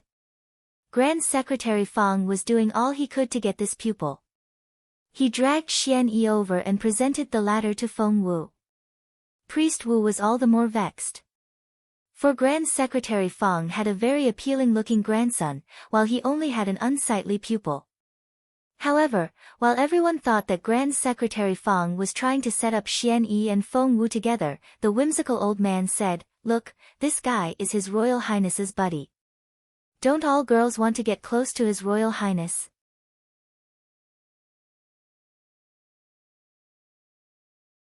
Chapter 5:11, Who on earth is this girl? The look on Feng Wu's face changed at Grand Secretary Fang's words. However, Grand Secretary Fang was too occupied to notice it.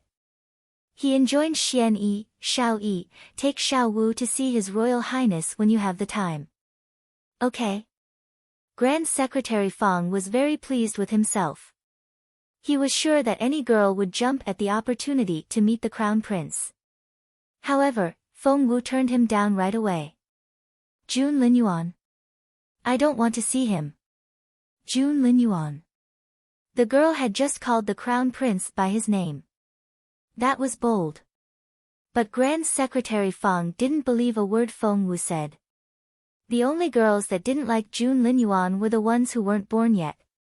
Priest Wu gave Feng Wu a pleading look. Kiddo, are you really not going to consider me? Xian Yi was baffled. Grandmaster Wu, a valuable asset of the empire and someone that even the empire treated with great respect, looked so pitiful now that it seemed as if he was going to tug Feng Wu's sleeve and beg for her permission at any moment. The corner of Master Bian's mouth twitched. His master was so renowned that people lined up outside his door all the way to the city gates for a chance to become his pupil. Priest Wu couldn't be bothered to even spare them a glance. Master Bian never imagined that his master would one day look so piteous in front of a girl. However, instead of dropping to her knees and thanking Priest Wu for his consideration, Feng Wu only glanced at him. You want to be my master? Is there a problem? What can you possibly teach me? What do you want to learn? Priest Wu patted his chest and asked proudly. What do you have to offer? Formations. Priest Wu gloated. I'm the head of the formation department of Imperial College. So, can you create a supreme level formation as we speak? Feng Wu looked at him. Are you kidding me? Priest Wu almost jumped on the spot. No one can do that. All formations need to be carefully designed and set out with great care. You've got to be kidding me. However, Feng Wu only took that whistling vase from Grand Secretary Fong, concentrated, and started working on the formation. Priest Wu and Grand Secretary Fong stared at Feng Wu in amazement. Feng Wu's fingers flew over the vase as they emitted streaks of white light which flew into the whistling vase. She then handed the vase to Priest Wu. Priest Wu stared at Feng Wu in confusion. Feng Wu smiled. Check it out. Priest Wu examined the vase suspiciously, but Grand Secretary Fong, who wasn't holding the vase, looked convinced. Back in Elegant Ink Gallery previously, Feng Wu had done the same thing with her fingers and sent white light into the vase. After that, the formation was completed. The corner of Priest Wu's mouth twitched as he examined the vase, and he stiffened. Grand Secretary Fong nudged him. Hey, wake up. What do you see? Priest Wu turned to look at Grand Secretary Fong in amazement, then shifted his gaze to Feng Wu. His lips moved. With much difficulty, he said, You. Grand Secretary Fong was so intrigued that he snatched the vase from Priest Wu, then examined it closely. He raised his head abruptly and stared at Feng Wu. You, Grand Secretary Fong took a deep breath. Who on earth are you? Grand Secretary Fong thought that he had encountered enough people in his lifetime to be able to judge them correctly. However, Xian Yi watched on the side blankly. Wasn't Feng Wu supposed to be a good-for-nothing? Why did his grandfather and old Master Wu look like they had seen a ghost?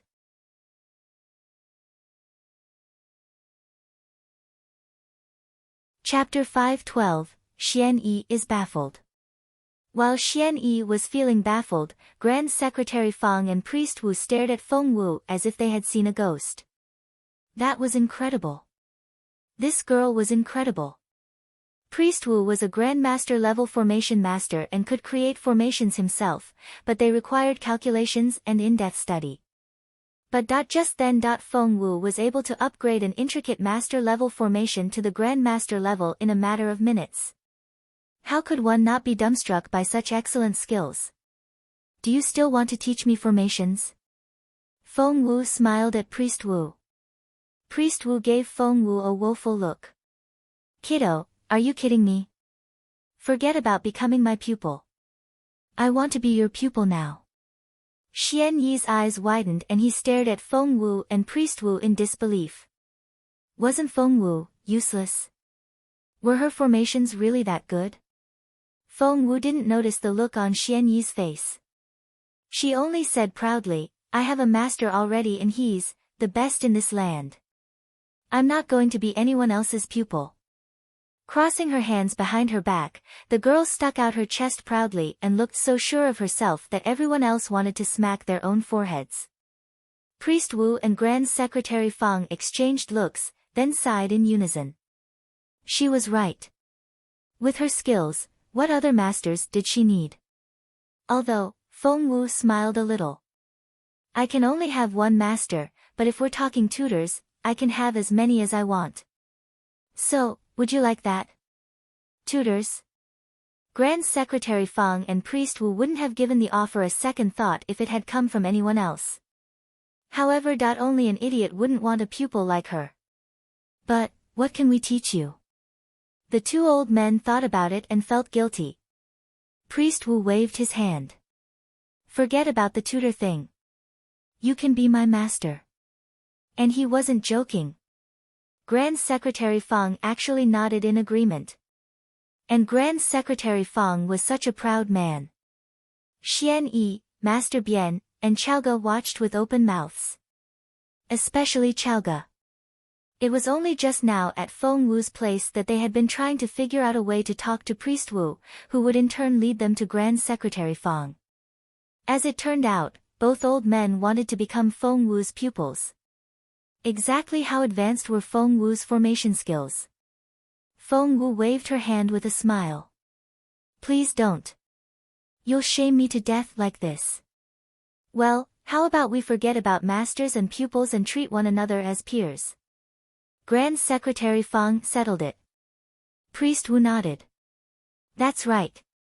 Your formation skills are more than enough for you to work as a guest advisor in the formation department. We're indeed peers in that sense. Xian Yi was dumbfounded.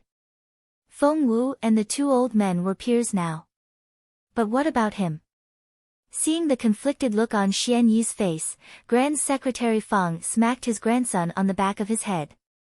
You brat! What are you looking at? Give your greetings. What? Even someone as prim as Xian Yi was bewildered. Grand Secretary Fang snapped, you heard me. Didn't we agree that Xiao Wu is our peer now? I'm your grandfather and that makes her your grandaunt. Quickly, say hi to your grandaunt.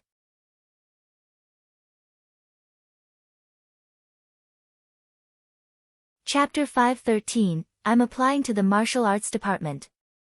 Grand Secretary Fang and Priest Wu had acknowledged Feng Wu's abilities. Hence, they decided to treat her as their equal.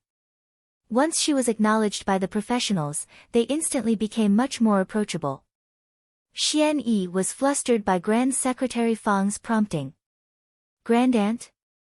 He was never going to call Feng Wu that. Grandpa, the corner of Xian Yi's mouth twitched a little. Only a couple of months earlier in northern border city, he had felt so superior over Feng Wu. But now, he was told to call her grandaunt. Feng Wu gave Xian Yi a half-smile.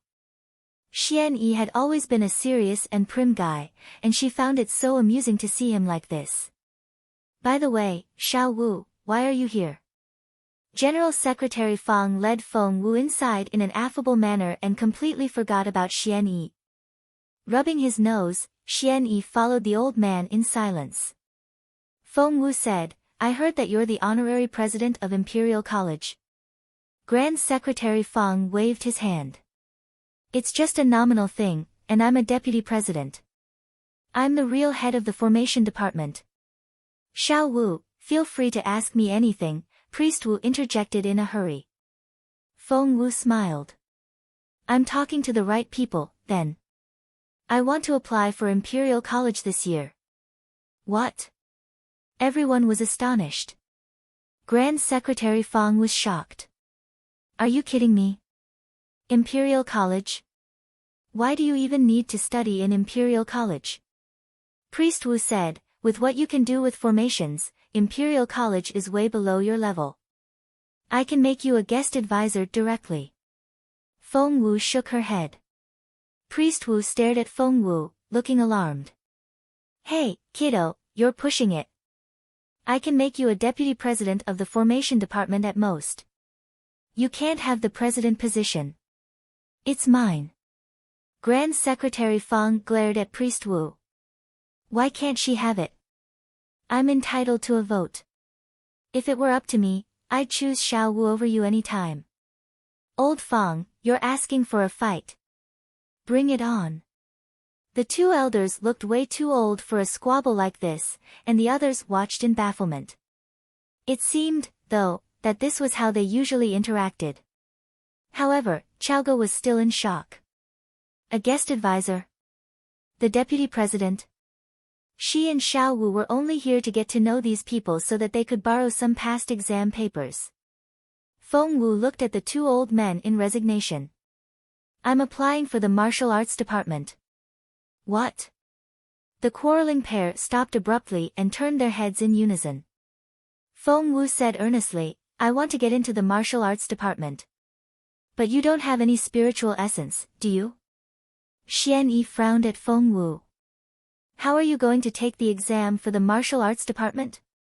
The martial arts department was the main department at Imperial College, while the departments of formation, medicine, and some others were minor ones. Although the formation and medicine departments were minor ones with fewer students, they weren't that much inferior in status. This was because there were many more practitioners of the martial arts, whereas awakening talent in formations or medicine was much more difficult than in martial arts. Less than 1 in 1,000 students had such talent, which made them much more precious. Grand Secretary Fang and Priest Wu gazed at Feng Wu as well. They had long realized that Feng Wu had no spiritual essence. Moreover, with what had happened back then, she was indeed a good-for-nothing when it came to cultivation. However, she was brilliant nonetheless. After her main path was cut off, she had somehow managed to blaze a trail of her own.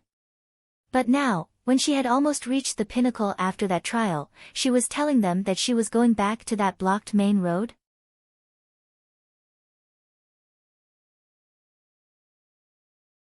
Chapter 5:14, Registration closed.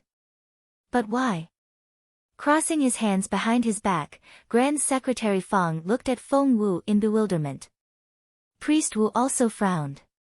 Kiddo, of course you may pass the written exam, but without any cultivation ability, how are you going to deal with the physical tryout? Must one have spiritual essence to pass the physical tryout? Feng Wu said lightly. How are you going to fight the others if you don't have it? Everyone was shocked by her reaction. I can still defeat them, with or without spiritual essence, Feng Wu said proudly. No, you can't.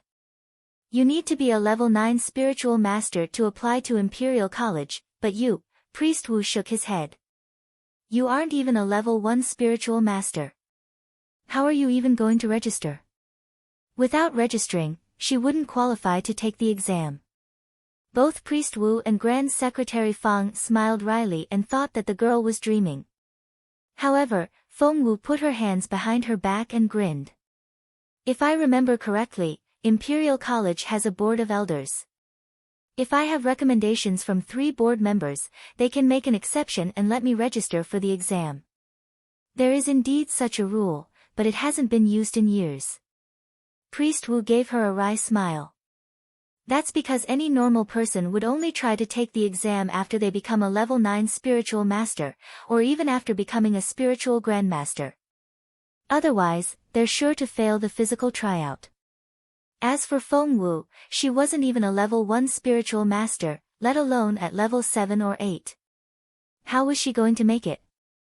Both Grand Secretary Fang and Priest Wu looked at Feng Wu in resignation.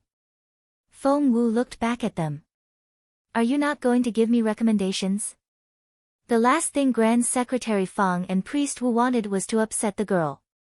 Especially Priest Wu, who said in a hurry, of course we can do that. It's just a letter. A piece of cake. Hearing Priest Wu make his promise, Grand Secretary Fang snapped, between the both of us, she can only get 2 letters. She needs 1 more if she wants to get that exemption.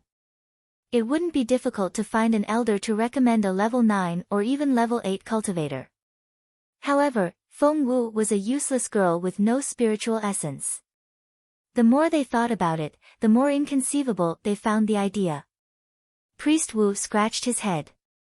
Well, that is indeed a problem. I know where to get that third recommendation letter. Feng Wu smiled. Where? Priest Wu was amazed. Don't tell me you know someone from the Education Commission. Feng Wu said casually, I know one of the members.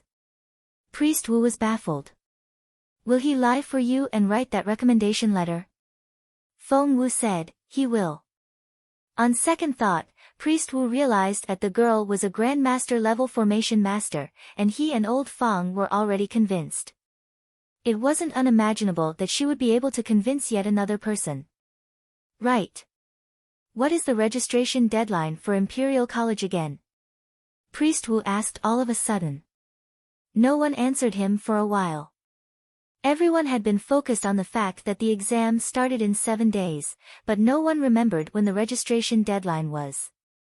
Master. Master Bien, who had bruises all over his face, raised his hand gingerly. Everyone turned to look at him. Master Bien darted a glance at Feng Wu, then said quietly, the registration for Imperial College has already closed. What? The others stared at Master Bien in shock. Master Bien nodded tentatively. Master, Xiaoxi is taking the exam this year as well, and I heard her talking about it the other day. Registration closed at noon today. Feng Wu frowned. It was already past noon. Even if she rushed to Imperial College at that moment, it was already too late.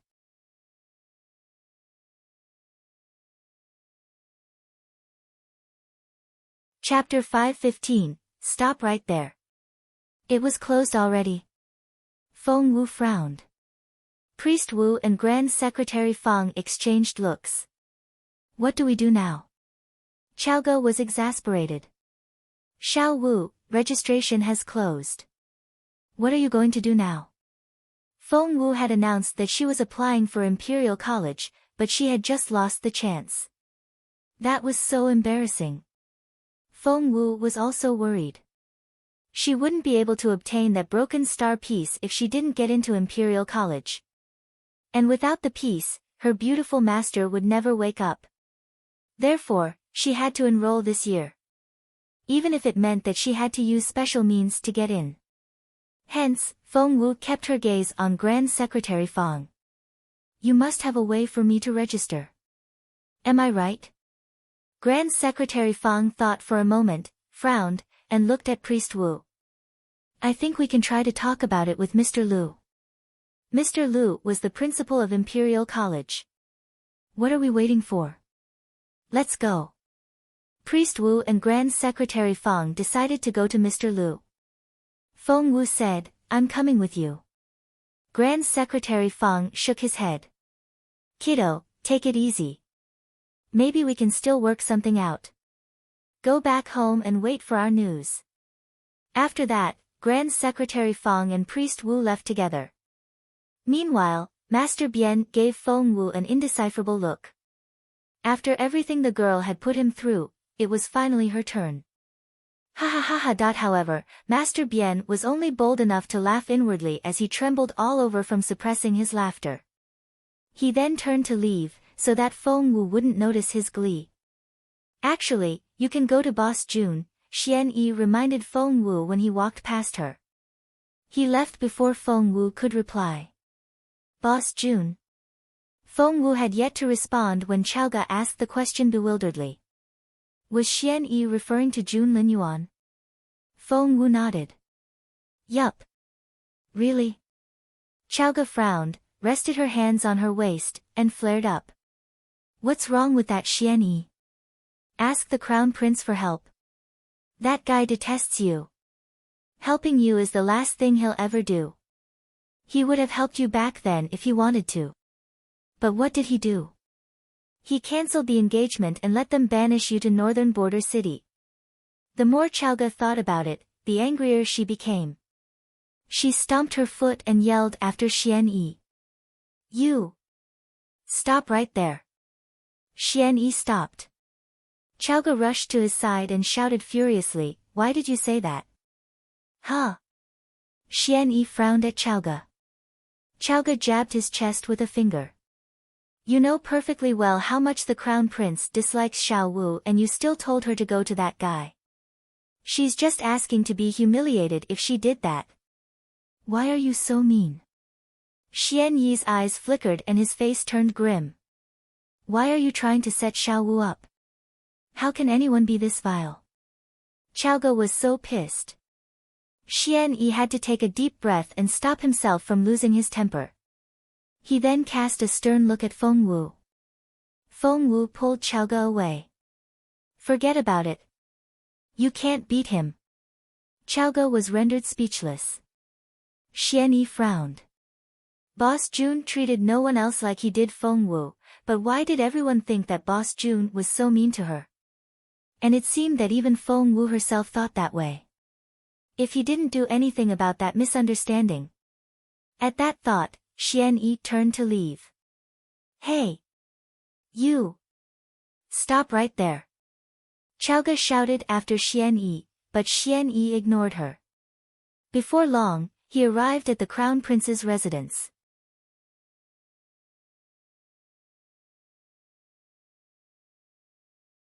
Chapter 5:16, Jun Linyuan the Proud. Xian Yi entered the residence and found Jun Linyuan in the martial arts hall. At the moment, the Crown Prince had just finished practice and was sipping tea by the pond. Seeing Xian Yi, Jun Linyuan raised an eyebrow and gestured at the other boy to take a seat. I met Feng Wu today. Xian Yi got straight to the point. The casual look on Jun Linyuan's face faded a little, but he quickly covered it up. Did you? As if he couldn't care less.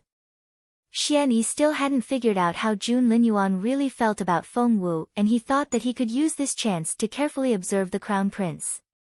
After all, Boss Jun's attitude toward Feng Wu determined how the others should treat her in the future. That's right. I met her at my grandfather's place. Xian Yi glanced at Jun Linyuan unhurriedly. The Crown Prince took a sip of his tea, nodded, then frowned. Why did Xian Yi stop? Xian Yi smiled a little and pretended to mention in passing, I was really surprised when I saw her. I didn't know she's such an amazing formation master. Keeping his face straight, Jun Linyuan snorted. Priest Wu and Master Bian were both there, but Master Bian almost cried after what Feng Wu put him through. Ha ha ha. Of course. His Xiao Wu was the best. The Crown Prince played with his porcelain teacup and secretly rejoiced. However, he only snorted again. Seeing Jun Linyuan's expressionless face, Xian Yi changed the subject. By the way, I haven't seen Feng Sun in a while. I wonder how's he doing. Jun Linyuan looked displeased. From Feng Sun, Xian Yi moved on to cultivation, then to the current situation in the empire, then to the philosophy of life. He noticed Jun Linyuan's face darken and look very impatient. What more did Xian Yi need to know? The Crown Prince was in love with Feng Wu. The only problem was that he didn't seem to realize it himself. Agitated, Jun Linyuan was on the verge of kicking over his table when Xian Yi changed the subject back in time. My grandfather invited Old Man Wu over to appraise this whistling vase and Old Man Wu couldn't stop saying good things about it. Master Bian's face practically turned green. Xiao Wu happened to be outside. Xian Yi then told Jun Linyuan about everything that happened in the Fang Manor. A tiny smile emerged on Jun Linyuan's face as he listened. Xian Yi had his own agenda and he had been looking closely at Jun Linyuan's facial expressions the entire time. By now, everything was so obvious. When Priest Wu found out that it was Xiao Wu who made that whistling vase, he wouldn't believe it. Do you know what happened after that? Jun Linyuan said arrogantly, how am I supposed to know? Just tell me. Xiao Wu said. Xiao Wu then used just a bit of time to upgrade that master level formation to a grandmaster level 1. That shut them up right away and they were so shocked. It was incredible.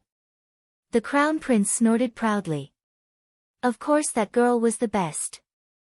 Any woman Jun Linyuan liked had to be the best. Xian Yi was rendered speechless by the proud look on Boss Jun's face. However, he didn't let his surprise show and only went on talking. It turns out that Xiao Wu wants to apply for Imperial College. Jun Linyuan was very pleased. So, the girl was following his order. But, Xian Yi paused and frowned. Registration for the entrance exam to Imperial College already closed at noon today.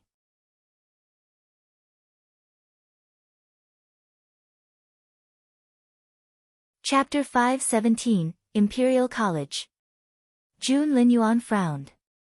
Xian Yi said, "Those two elderly men like Xiao Wu so much that they've gone to Imperial College, saying that they were going to talk to Mr. Liu, the head." Xian Yi then darted a look at Jun Linyuan. The Crown Prince didn't reply. Xian Yi then said in a casual tone, "Mr. Liu isn't someone who is easily persuaded. So, I don't think Xiao Wu can make it this time." Staring at Xian Yi, Jun Linyuan said with a darkened face, "Xiao Wu. Are you that familiar with her?" He then rose to his feet. Xian Yi was speechless. Was he seriously going to get angry over such a petty matter?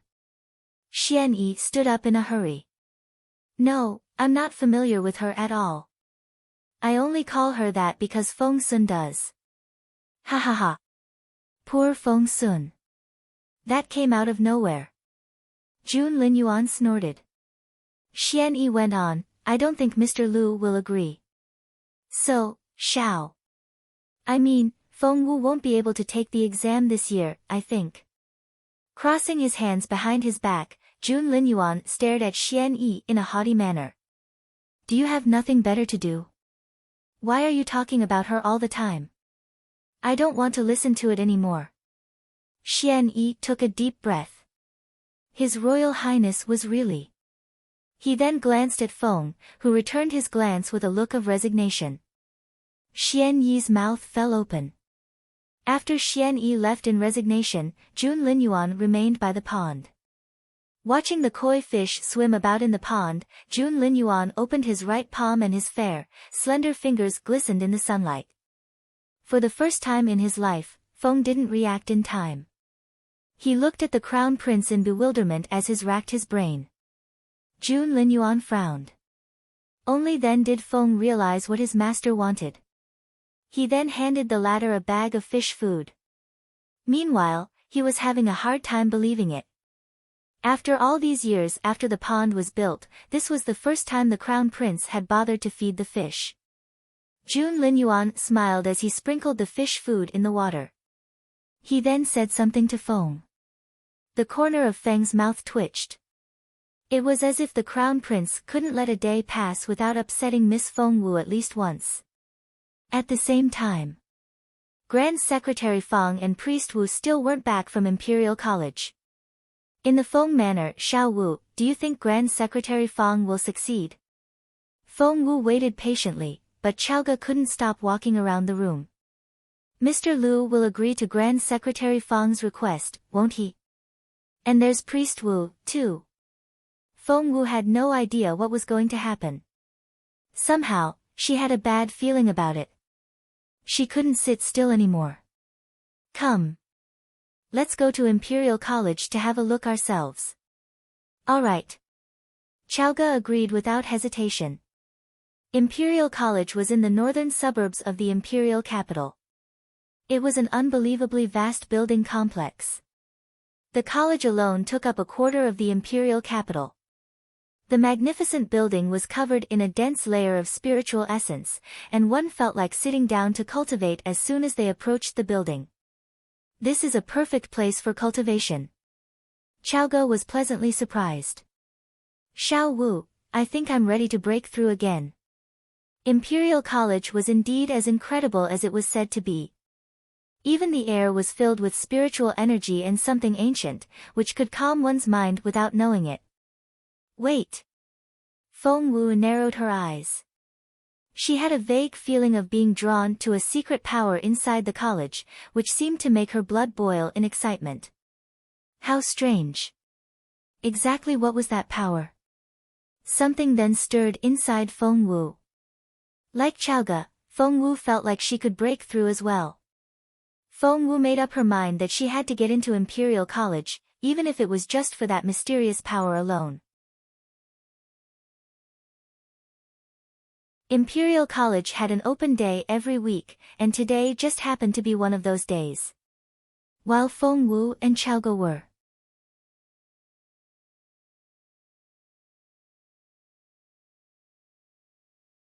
Chapter 518, Confrontation. As Feng Wu and Xiaoge walked into Imperial College, the effect of that dense spiritual essence grew more obvious. I could totally sit down right now and make a breakthrough, Xiaoge said in excitement. So, they had to get into this Imperial College. It would do wonders for their cultivation. What? Just then, a cold voice rang out. Feng Wu, what are you doing here in Imperial College? It was an angry, hostile voice. Turning around, Feng Wu saw Feng Sang, who was glaring at her with a grim face. Feng Sang. Of course Feng Wu recognized her cousin right away. Feng Sang had two friends with her and both eyed Feng Wu curiously. Feng Wu turned around, and the look in Feng Sang's eyes grew more ferocious. Imperial College isn't a place you can just enter casually. I don't have time for this. Get out. Now. She sounded extremely impatient and malicious. Feng Wu almost rolled her eyes. The two girls with Feng Sang asked her in a whisper, "Who's she? Is there bad blood between the both of you?" One of them said, "Sang Sang, you're never this irritable." "Who is she? What has she done?" The two girls were Guan Jing and Tao Yu. Feng Sang said in a cold, contemptuous voice, "Who else?" "My incredible fifth sister, of course." Fifth sister? As in Feng Wu. Both Guan Jing and Tao Yu were from the imperial capital and knew all about the girl prodigy in Feng Sang's family. I see. Guan Jing looked enlightened. So that's her. That cripple, Feng Wu. Tao Yu gloated, didn't His Royal Highness cancel his engagement to her? Feng Sang's face was livid and she glowered at Feng Wu. You're a shame to our family. How dare you show up here? Get the hell out. Feng Wu had yet to reply, but Xiaoge wouldn't have it. To Xiaoge, Feng Wu was the cleverest and the most incredible person in the world. Even Jun Linyuan couldn't match her in talent. Hey!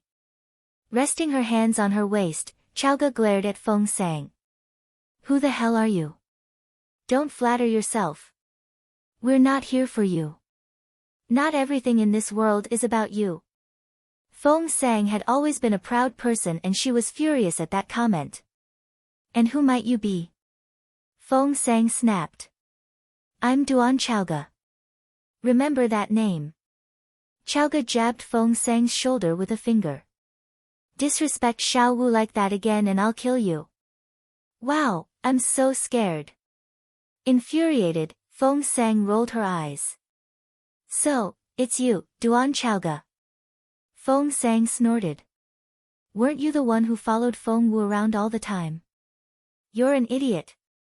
I see why you were with her when she was a genius, but she's useless now. You have to be an imbecile to stick with her. Smack. Feng Wu smacked Feng Sang hard. Shut your mouth. Feng Sang. Pressing a palm to her swollen left cheek, Feng Sang said in disbelief, You hit me. Feng Wu, how dare you hit me? How dare a good-for-nothing hit her? However, when Feng Sang met Feng Wu's gaze and saw eyes as black as an abyss, somehow, a chill ran down Feng Sang's spine. Because this was taking place on a main road, it soon caught the attention of a lot of passers-by.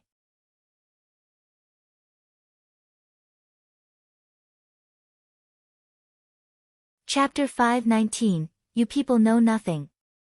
Just then, someone else interjected. Why, isn't that Feng Sang? Did someone hit her? OMG. That girl is stunning. Who is she? Feng Sang, who's the girl? Yes, tell us. Who is she? That was what the female students were thinking when they spotted Feng Wu, who made them feel jealous despite themselves. Whereas the guys had different thoughts. I can't believe a girl can be this beautiful. Is she one of our students? She can't be, otherwise I would have spotted her a long time ago. She looks amazing. She's exactly what my dream girl looks like. Feng Sang seems to know her. That's it. She's the one. Everyone fall back. People kept gathering around them, making for a boisterous scene. All eyes were on Feng Wu, with some gazes envious, some begrudging, some amazed, and some fascinated. After being slapped by Feng Wu, and now surrounded by all these onlookers, the sensitive Feng Sang almost passed out with fury. Feng Wu. I'm gonna kill you. With that, she drew a soft sword from around her waist. Thud. Once she injected her spiritual essence into the weapon, the blade straightened and turned as hard as a cast-iron sword. While everyone was still watching, Feng Sang charged at Feng Wu, directing the sword at the point between Feng Wu's eyebrows. Chaoga flared up. However, Feng Wu only stood there with a taunting smile on her face. She was already a level 3 spiritual grandmaster. Did Feng Sang actually think she could beat Feng Wu? How silly. Almost all the onlookers here were freshmen, and Feng Wu could beat any one of them without breaking a sweat. The sword had almost reached Feng Wu when Chaoga ran out and shielded Feng Wu with her own body. Feng Sang, what are you doing? Feng Sang, put the sword down. Have you forgotten the school rule? No fighting is allowed in Imperial College unless it's in the battle arena. All the guys were displeased to see Feng Sang frenziedly attack Feng Wu with a sword. They immediately rushed out, shielding Feng Wu behind them and reprimanding Feng Sang harshly. It would have been fine if it was only one of them, but there were so many. Feng Sang was almost in tears.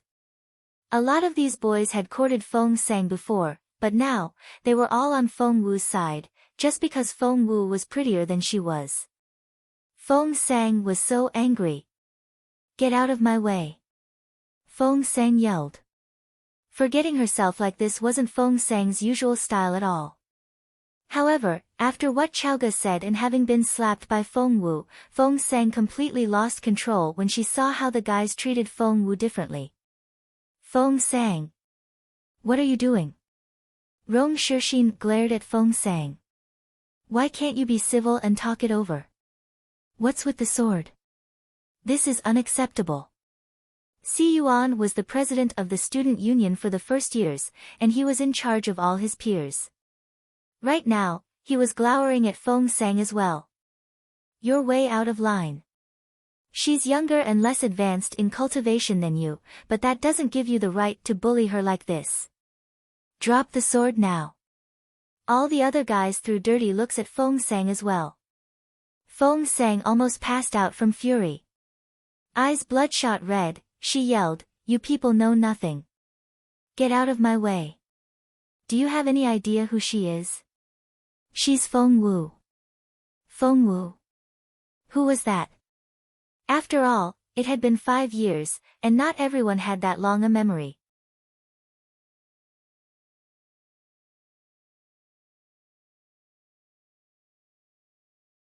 Chapter 520, yes, we're on her side. However, enough people could still remember. Feng Wu. As in that prodigy Feng Wu. Isn't she dead? No, I heard that she's still alive, but her clan banished her to their hometown. Is she the one whose engagement to His Royal Highness was cancelled? So, that's who she is. All eyes were on Feng Wu and everyone was talking. Feng Sang looked very pleased. She knew it. As soon as she revealed Feng Wu's history, everyone would laugh at her. No one would take Feng Wu's side anymore. Feng Sang pointed her sword at Feng Wu. Feng Wu, kneel and apologize to me now, or I'll kill you this instant. Crossing her hands behind her back, Feng Wu looked at Feng Sang with her calm, bright eyes. The look she gave Feng Sang made the latter feel like a pathetic clown. Feng Sang knew perfectly well what that contemptuous look meant. Which was why she was so pissed. Fine. Fine. Suit yourself. Feng Wu, you had it coming. Don't blame me. With those words, Feng Sang came at Feng Wu with the sword. However, at that moment, Rong Shixin caught Feng Sang by her wrist. Si Yuan blocked her way and fixed his cold gaze on her. Most of the other guys glared at Feng Sang as well. Feng Sang was utterly baffled. Hadn't she told them about Feng Wu's past? Shouldn't these people be sneering at Feng Wu now? What was going on here? Rong Shixin was displeased. Feng Sang, I finally see what kind of person you really are. Rong Shixin ground his teeth. Your sister lost her cultivation ability, which was so unfortunate for her. Not only didn't you show any sympathy or look out for her, you revealed the saddest thing that happened to her in front of so many people, putting her wound out there for all to see. You're despicable. Feng Sang was speechless. What? Si Yuan stared at Feng Sang as well. Feng Sang, I'd always attributed your aloof behavior to the fact that you're above worldly considerations and that you're as pure and elegant as a white lotus. There was a time that I actually admired you. I never thought that you could be this cruel and evil. I guess I judged poorly. Taking a fancy to you was the worst decision I ever made. What? Feng Sang almost had a stroke. Si Yuan was the most talented and capable student of all the first years. Even Mr. Liu had received Si Yuan himself. So many girls were infatuated with Si Yuan, and even Feng Sang had a secret crush on him. However, Si Yuan had just said those words to her. Feng Sang thought she was going to explode. She pointed the sword at Feng Wu. You. I'm gonna kill you. I will. Si Yuan waved his hand and Feng Sang stumbled back, then fell to the ground. Si Yuan then turned to Feng Wu and cupped his fists. Miss Feng Wu, nice to meet you. My name is Si Yuan. Please remember that name. He gave Feng Wu a nod, then left. Feng Wu was baffled. Hello. Why should I remember your name? What's wrong with that guy? Rong Shixin was much more enthusiastic. So, you're Feng Wu. Hello, I'm Rong Shixin, you can call me Xiao Xian. Can I call you Xiao Wu? That naturally sociable manner reminded Feng Wu of Feng Sun. She shook her head and said indifferently, I don't think so. The others burst out laughing. Rong Shixin rubbed his nose. He was from a good family. His father was a lord and a third-ranked official, which made him a respected member of the younger generation.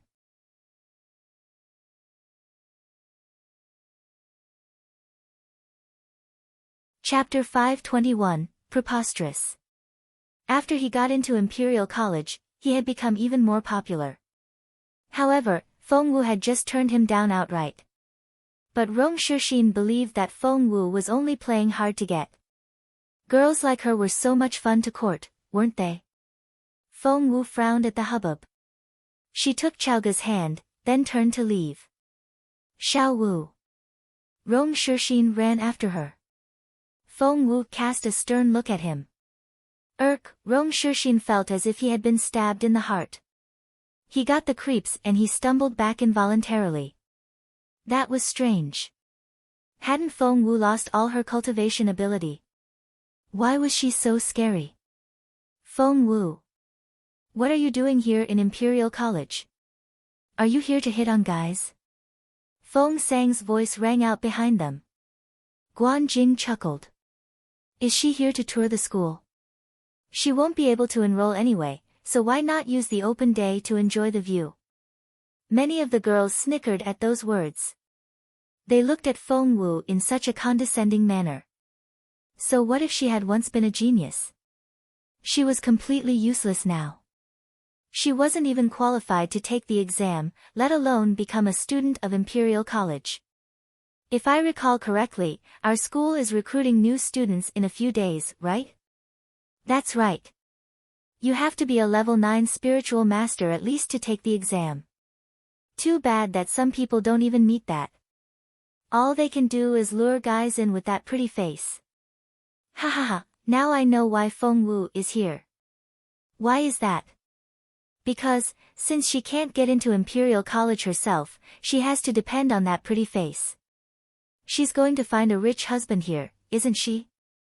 Ha ha ha ha, many girls laughed upon hearing those words.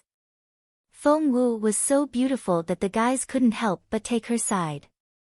As a result, many girls turned Feng Wu into their imaginary enemy. Rong Shixin, you're just one of the potential money bags she's digging into, ha ha ha. Rong Shixin, wake up. She's casting her net all over the place. Rong Shixin, are you seriously going to take a useless girl back home? That's just humiliating. Rong Shixin's face turned livid. Exasperated, Chaoge rested her hands on her waist as tears welled up in her eyes. Shut up. Xiao Wu can't get into Imperial College. Says who? We're here today to register. Wowed, a hush fell over the crowd at those words. Everyone gave Chaoge strange looks. Feng Sang rubbed her ears. What did you say? Sticking out her chest, Chaoge said righteously, I said Xiao Wu is here to register for Imperial College's entrance exam. And she's not the only one. I'm going to take the exam as well. Ha ha ha. Oh God, that's hilarious. My tummy aches, help. Ha ha ha ha, I'm cracking up here. That has to be the funniest thing I've ever heard. Many girls laughed until their stomachs ached. Oh God. A useless girl without so much as a streak of spiritual essence was going to take the exam? As for that silly girl Chaoge, she was a level 7 at best. How dare she talk about taking the exam as well? That was preposterous. Rong Shixin also looked at Chaoge strangely. You.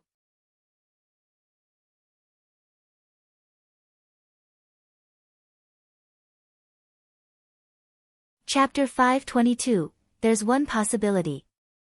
Chaoge was furious. What was wrong with these people? She and Feng Wu were here just to register for the entrance exam. Xiao Wu was so smart and brilliant that she could surpass them without breaking a sweat. Where did their sense of superiority come from? And what made them think that they could laugh at Xiao Wu like this? That pissed Chaoge off. She made up her mind that she would become an excellent cultivator. One day, she would be strong enough to sneer at all those people who used to laugh at Xiao Wu. Ha ha ha, just look at that butterball. She's cross. She looks so funny with her cheeks puffed up. Ha ha ha, are you seeing this? The butterball wants to kill us with her eyes. Oh my, I think the butterball wants to fight us to death. By butterball, they were obviously referring to Chaoge. All those butterballs infuriated Chaoge. No teenage girl would want such a nickname, especially one that used to be so pretty. Tears welled up in her eyes, and her back looked both stubborn and sad. Feng Wu's hand landed on her shoulder. Chaoge turned around with red-rimmed eyes. Silly girl. Feng Wu rubbed her head. You'll soon be as fit as you were. I promise. Chaoge beamed at Feng Wu with tears in her eyes. Wiping away her tears, Chaoge looked up at Feng Wu, whom she trusted, and nodded with a smile. Yes. However, Rong Shixin was looking at Feng Wu in a sympathetic way. Are you really going to register for the exam? Yes. Feng Wu nodded. Rong Shixin didn't know what to say. Guan Jing snickered all of a sudden. What? Correct me if I'm wrong, but hasn't registration closed already? That's right. It closed at noon, didn't it? It's already the afternoon now, ha ha ha. Many gave Feng Wu funny looks. Some even sneered. If you're really going to find an excuse, at least find a plausible one. How are you going to register when the deadline has already passed? Well, maybe she really is here to do that. Don't be so harsh. Guan Jing said, she really is here to do that. Don't make me laugh. One is a level 7 at most, and the other has no cultivation ability whatsoever. You're telling me that they're here to register for the exam? Guan Jing went on, there's one possibility, though. What's that? Guan Jing said, I heard that the school has a special rule. If a person can get recommendation letters from 3 members of the Board of Education, they can be treated as an exceptional case and be registered. Ha ha ha. Many onlookers laughed until they were in tears. Those 2. Get letters from the big shots? And 3 of them? You've got to be kidding me. No way. No one was going to believe that. Chowga trembled with fury. You snobs. 2 of the big guys already gave us letters, and we'll get the 3rd one. However, the others only guffawed. Feng Wu shook her head and tugged at Chowga. Let's go. There was nothing more to say to these people. Feng Wu then led Chowga toward the president's office. Many were looking forward to making fun of her. Look, ha ha ha, Feng Wu is going to the president's office. Guan Jing said, well, after what she said, she can't just leave, right? The least she can do is make a show of it. Where else can she go if not the president's office? Ha ha ha.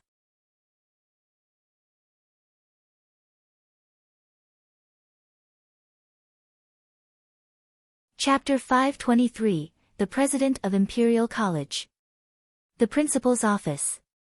Every day, Mr. Lu would recline on a chaise lounge for some rest after he was done with his cultivation. A young servant gingerly entered the room and whispered something in Mr. Lu's ear. Grand Secretary Fang and Priest Wu were here together. Weren't those 2 fighting all the time? He wondered what the fight was about this time. Rubbing his forehead, Mr. Lu smiled wryly. It seemed that he wasn't going to get that rest this evening after all. Please show them in. Mr. Lu gave a wave of his hand. Before long, Grand Secretary Fang and Priest Wu walked in together. Old Lu, there you are. Good. Grand Secretary Fang greeted the president with those words. Priest Wu looked delighted as well. Ha ha ha, Old Lu. Here, sit with me and let's talk. Huh? Mr. Lu found this very unusual. Weren't these 2 at each other's throats all the time?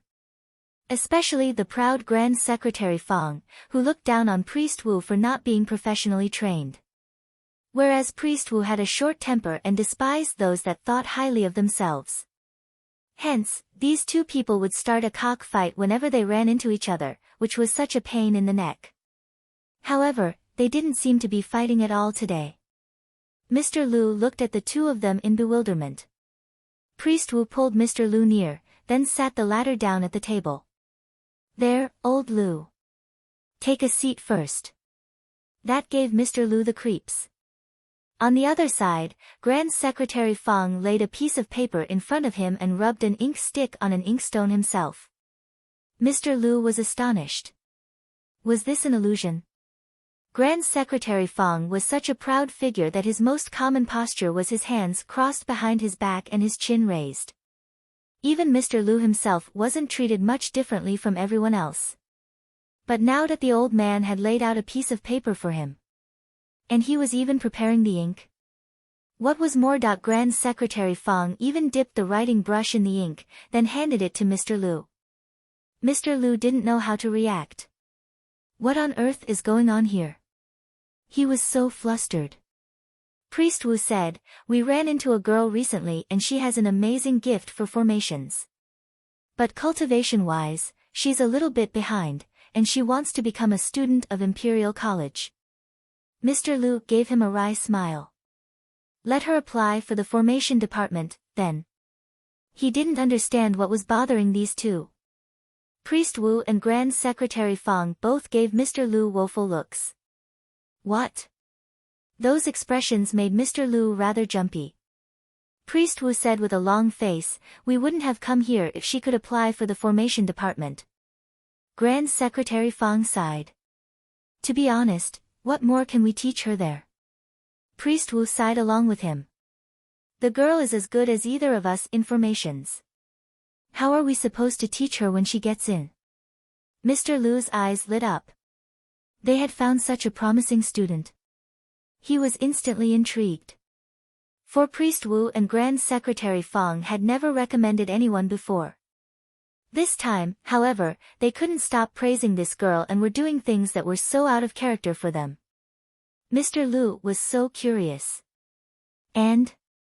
The girl wants to get into the martial arts department. Both Priest Wu and Grand Secretary Fong gave Mr. Lu woeful looks. Take the exam, then. Mr. Lu shrugged.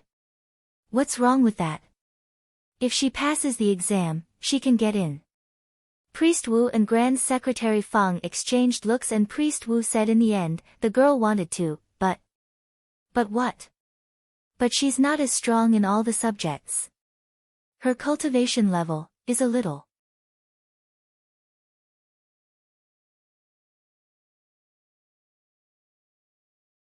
Chapter 524, I need to see her. Not as strong. You mean that she hasn't reached level 9 yet? Yes. That shouldn't be a problem. Mr. Lu waved his hand matter-of-factly. Real talent is hard to come by. Don't we have an exemption rule here in Imperial College? As long as 3 members of the Education Board. He stopped abruptly and looked from Grand Secretary Fong to Priest Wu. And those two nodded back at him. Mr. Lu said, that's why you've been fawning on me the whole time. You're here for that letter. Priest Wu chuckled. Brother Lu, Boss Lu, it's like you said. She has real talent and that's so hard to come by. You also said she's not as strong in all subjects. Mr. Lu was disgruntled. Exactly how weak is she in the other subjects that you two have to go this far? Mr. Lu couldn't understand. Both old men were valuable assets of the empire. One was usually arrogant and the other irascible, and both were equally stubborn. It was amazing to see them work as a team to ingratiate themselves with Mr. Lu. Well, both old men were embarrassed to bring up the subject and looked at one another. Mr. Lu rubbed his chin. If her performance is so lopsided and her formation skills so amazing, it has to be her cultivation level that's not as advanced. How bad? Level 9? Both old men shook their heads. Level 8? They shook their heads again. Level 7? Still shaking. Level 6? The look on Mr. Lu's face began to change. Both old men remained silent. Don't tell me that she's only a level 5. Mr. Lu jumped to his feet. That wasn't lopsided, but was completely. No, Priest Wu said gingerly after glancing at Mr. Lu. Mr. Lu asked, so what level is she? He had lost all hope after hearing that she wasn't even a level 5. She has none. Grand Secretary Fong scratched his head awkwardly. Mr. Lu burst into laughter. Ha ha ha. You two are really. Have you come all this way just to tell me a joke? None? That makes her an ordinary non-cultivator. You. Seeing the looks on Grand Secretary Fong and Priest Wu's faces, Mr. Lu stopped short. You're telling the truth. Grand Secretary Fong and Priest Wu smiled at him in embarrassment. Mr. Lu made a last-ditch attempt. If her spiritual essence hasn't been activated. Priest Wu smiled bitterly. To be more precise, the girl lost all her cultivation ability. She has no spiritual essence at all. Mr. Lu was speechless. To have lost her cultivation ability was worse than to have unactivated spiritual essence. He sat back down, leaned back in his chair, and became very quiet. He sat up all of a sudden, stared at the other two, and said in a solemn tone, you do realize that spiritual essence is fundamental to formations? Without it, the girl won't be able to get too far in the study of formations. Priest Wu and Grand Secretary Fong exchanged looks and both smiled bitterly. Old Lu, how much further do you want her formation skills to go? At her current level, the things she has shown us are already as advanced as what we can do. And these two old men were top formation masters in all of the empire. Mr. Lu rubbed his chin. It's not that I don't believe you, but at least, I need to see her first.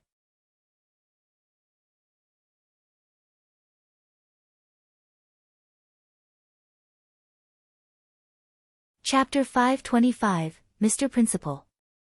I'm sure you'll like her. Priest Wu said cheerfully. Mr. Lu snorted. Not necessarily. Just as Grand Secretary Fong was about to send for Feng Wu. Footsteps came from outside. The young servant entered the room and said in a low voice, Miss Feng Wu is here. Mr. Lu threw a dirty look at Grand Secretary Fong and Priest Wu. I see you came prepared. Grand Secretary Fong and Priest Wu rubbed their chins. They had told Xiao Wu to stay behind, but she had still come. However, the timing was perfect. Feng Wu walked in with Chaoga. Mr. Lu stared at Feng Wu with eyes as cold and deep as a dark abyss. It was rather terrifying. Chaoga shuddered and hid behind Feng Wu. However, Feng Wu had kept her composure since entering the room. She was graceful, undisturbed, and completely unaffected by Mr. Lu's aura. Mr. Lu looked confused. Why did this girl look familiar? And you are? Mr. Lu, my name is Feng Wu, Feng Wu replied. Chaoga shuddered, then followed suit. I'm Duan Chaoga. This man was the head of Imperial College, whose superiority was second only to the emperor. Even Chaoga's grandfather couldn't get an audience with this man. Chaoga was so excited. Mr. Lu was rather surprised. Wasn't the girl afraid of him at all? Priest Wu said in a hurry, she's the one. She's as advanced in her formation skills as one can be, but her cultivation level is not as satisfying. Mr. Lu darted a look at Priest Wu. Not as satisfying. She couldn't cultivate at all. Mr. Lu frowned. Grand Secretary Fong said, once Xiao Wu is admitted into Imperial College, she can always go to the formation department if the martial arts department won't have her. Mr. Lu waved Grand Secretary Fong off and kept his gaze on Feng Wu. Feng Wu, where have I heard that name before? That's it. You're the Feng Wu. Mr. Lu looked shocked. How could he not know that name? Feng Wu used to be a prodigy second only to Jun Linyuan, and was a figure that had amazed everyone. She had only been 8 back then, but Mr. Lu had already wished to take her in as a student of Imperial College so that he could teach her himself and prevent her from going astray or bringing harm to herself. He never thought that the next time they met would be 5 years later. Yes, I'm that Feng Wu. Feng Wu smiled. When Mr. Lu looked at Feng Wu again, he felt very sorry for her. That amazing girl had become a good-for-nothing. It pained him to think about it. Mr. Lu shook his head and heaved a long sigh. Kiddo, you have no cultivation ability, which means that the martial arts department isn't the right place for you, Mr. Lu said sincerely. You should choose the formation department. You'll do wonderfully there. Even Mr. Lu had to admire Feng Wu's capability. When a door shut, God opened a window for her, and she was as much a genius as before. Mr. Lu felt so sorry for the girl. The empire had lost more than just a great, potential warrior. Mr. Lu couldn't bring himself to see Feng Wu this way. He gave a wave of his hand. Please leave. He wouldn't let Feng Wu enroll in the martial arts department. For one, it would pain him so much to see the once genius girl become an ordinary person. For another, Feng Wu wouldn't be able to take it when she saw all her peers make progress when she couldn't.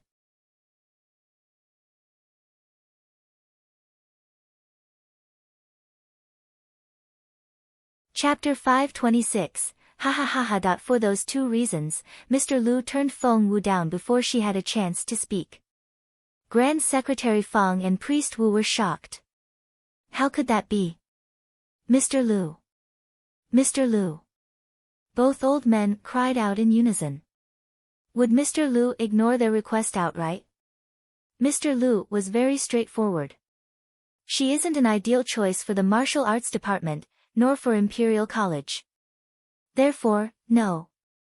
Once Mr. Lu put it that way, there was nothing more Grand Secretary Fong and Priest Wu could say. They turned to Feng Wu and sighed. Xiao Wu, it's out of our hands now. You. Feng Wu shook her head adamantly. Mr. Feng, Mr. Wu, may I have a minute alone with Mr. Lu? Mr. Lu smirked. Feng Wu. I don't care what you're going to say. I said no, and no it is.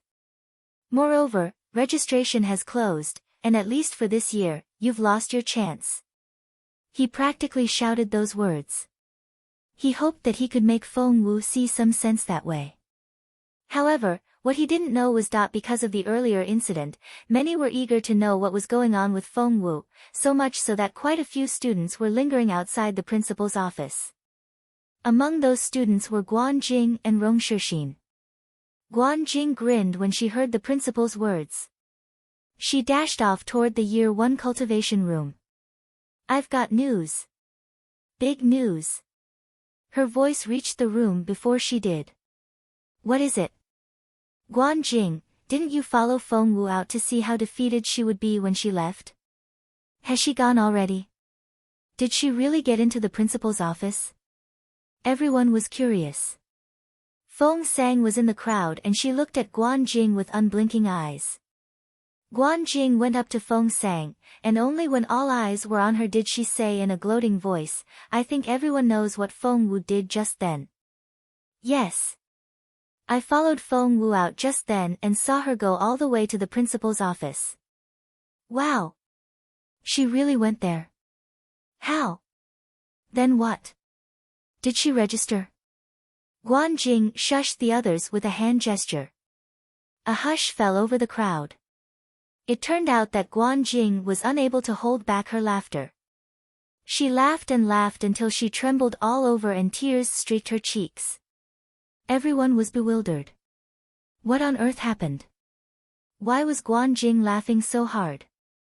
Tell us. That's right. Stop laughing. Tell us now. You're killing me here.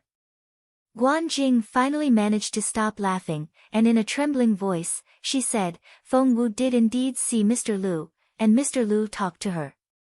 What? Everyone was jealous and excited. Mr. Lu was such a superior figure that one couldn't just see him as they pleased. But Feng Wu had been granted an audience. They would be lying if they didn't admit that they were jealous. Guan Jing went on. Feng Wu did indeed see Mr. Lu. Why am I so certain? Because I heard Mr. Lu talk to her. Mr. Lu said, Feng Wu. I don't care what you're going to say. I said no, and no it is. Moreover, registration has closed, and at least for this year, you've lost your chance.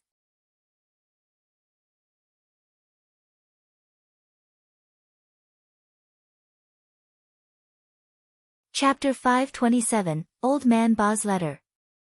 Everyone fell silent after Guan Jing said those words. They burst into laughter right after that. Ha ha ha. Ha ha ha.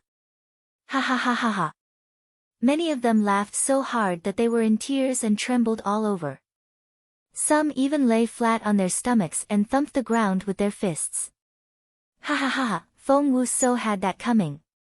Mr. Lu was so right. He said no, and no it is. That girl should just shut up. Registration has long closed. Did Feng Wu think that the school would bend the rules just for her? She really thinks too highly of herself. Who the hell does she think she is? Many of the girls had a biased opinion of Feng Wu to begin with and weren't able to judge objectively. They couldn't be happier to hear about Feng Wu's predicament and used all the sarcastic and contemptuous words they could think of. Meanwhile, in the principal's office, Grand Secretary Fang and Priest Wu exchanged looks after Mr. Lu's announcement, and both saw resignation in each other's eyes. After all, Mr. Lu was the one who called the shots here in Imperial College. Hence, they lost all hope. Xiao Wu. Priest Wu wanted to show Feng Wu out.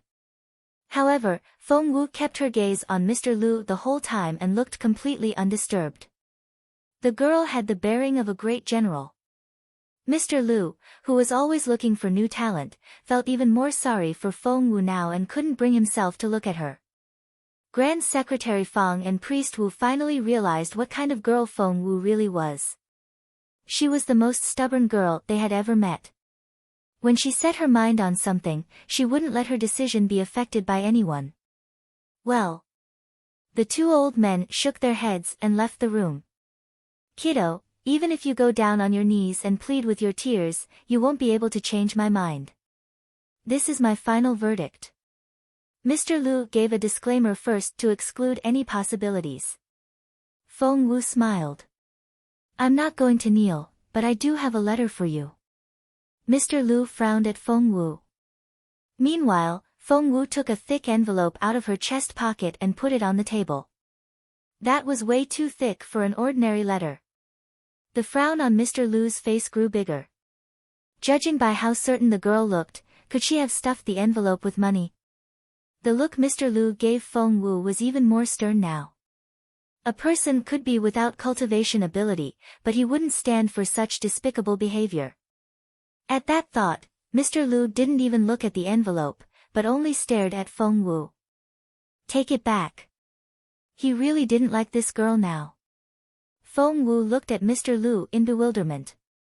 According to Old Man Ba, he and Mr. Lu had gone through hell together and were best buddies. But from the way Mr. Lu reacted to the letter, he didn't seem to know Old Man Ba at all. You really don't want to have a look? No. Mr. Lu refused her outright. Feng Wu frowned. But. Not buts. Mr. Lu's face was livid. Get out.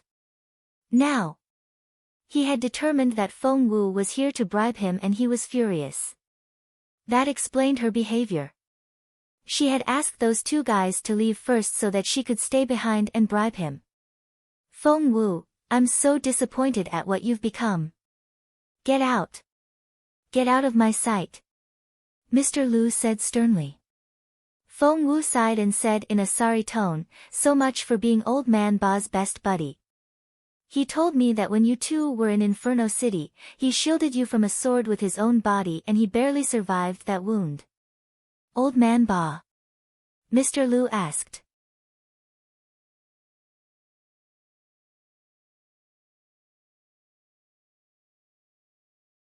Chapter 528, Jun Lin Yuan.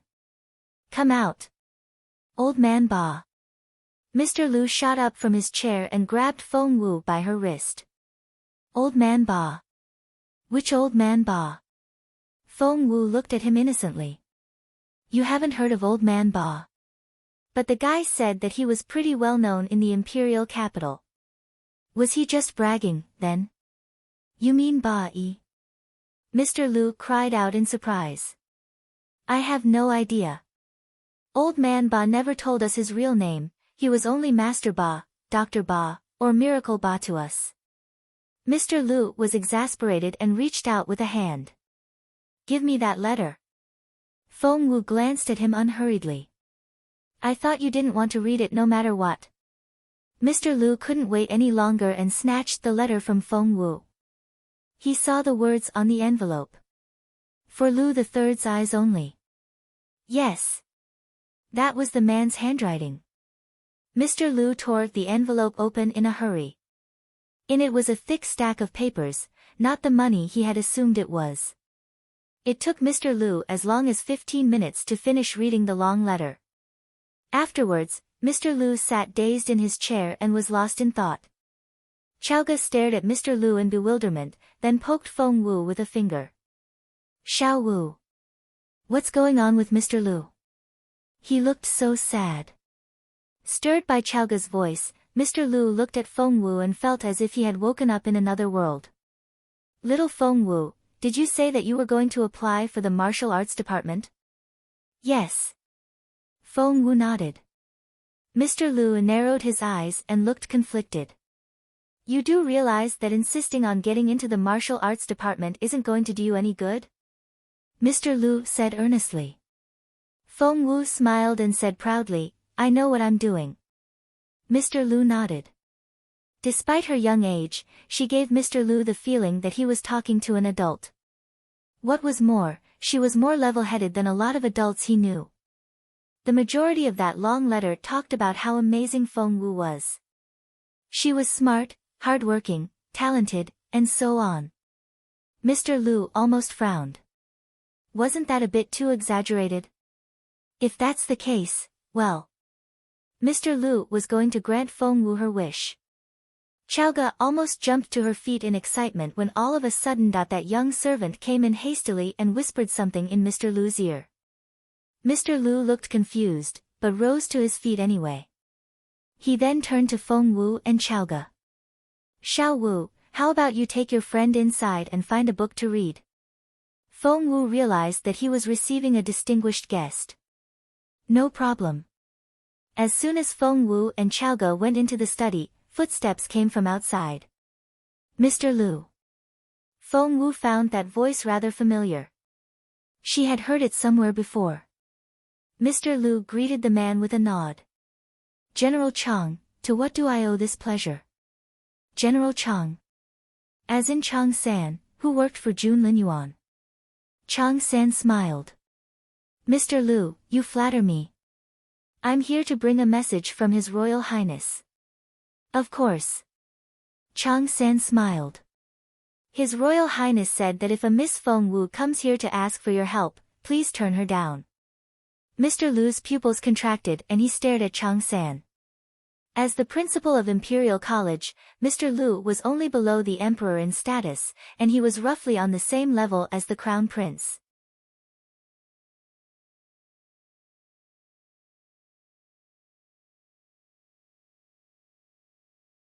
Chapter 529, Miss Feng is here.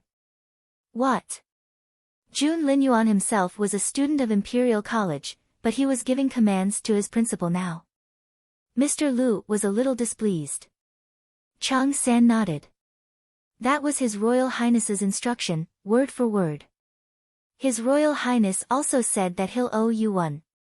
Jun Linyuan said that. Well, that was. What if I insist on doing as I please? Mr. Lu stroked his beard and said casually. Chang San chuckled. No one has ever said no to His Royal Highness. That was, apart from that fierce, untamed Miss Feng Wu, Chang San added in his head. So, if I don't do as told, His Royal Highness is going to cause me to lose my job. Mr. Lu took a deep breath and there was anger in his eyes. Chang San smiled. Mr. Lu, you're overthinking it. That's all I have to say. Goodbye. Feng Wu and Chaoga were right in the study and the room wasn't exactly soundproof. Hence, they heard everything Chang San and Mr. Lu said. Chaoga flared up. As impulsive as she always was, she rushed out from behind the curtain and yelled at Chang San. Who the hell are you? What do you mean by turning Feng Wu away? Why can't we apply for Imperial College? Why do you care? How can you do such nasty deeds behind our back? You people are despicable and nosy and evil. Chang San stared at Chaoga in disbelief. The girl had just yelled at him. And he wasn't the only one she had lashed out at. Even His Royal Highness had been insulted. Someone in this world was actually bold enough to curse the crown prince. Chang San was too astonished to react. Chaoga, on the other hand, didn't realize how shocking her words were. She shoved Chang San hard and the latter stumbled backward. Chang San looked at Chaoga in disbelief. Resting her hands on her waist, Chaoga snapped, "Stop gawking. We heard everything you said. Every word of it." Humph.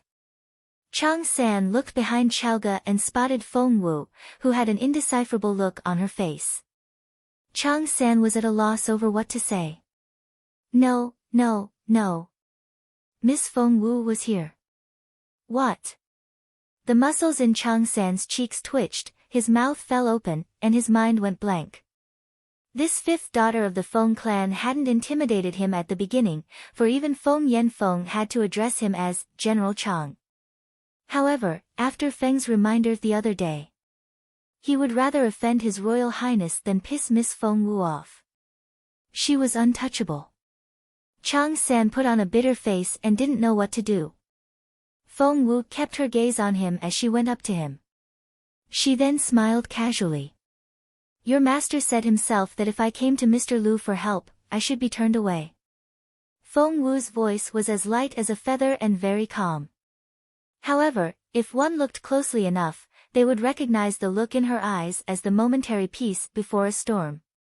Chang San was flustered. He didn't know how to answer that question, so in a whoosh, Chang San jumped out the window and was soon out of sight. Feng Wu was speechless. So was Chaoge. And Mr. Lu. Mr. Lu turned to Feng Wu and said in a stern voice, Xiao Wu, it's not that I won't help you, but you heard it yourself. His Royal Highness won't leave you alone. Feng Wu gritted her teeth and flames seemed to shoot out of her eyes as she clenched her fists. Mr. Lu smiled bitterly. Since His Royal Highness has decided to step in, even if I write that letter for you, His Royal Highness will find some other way to interfere. He can still make it impossible for you.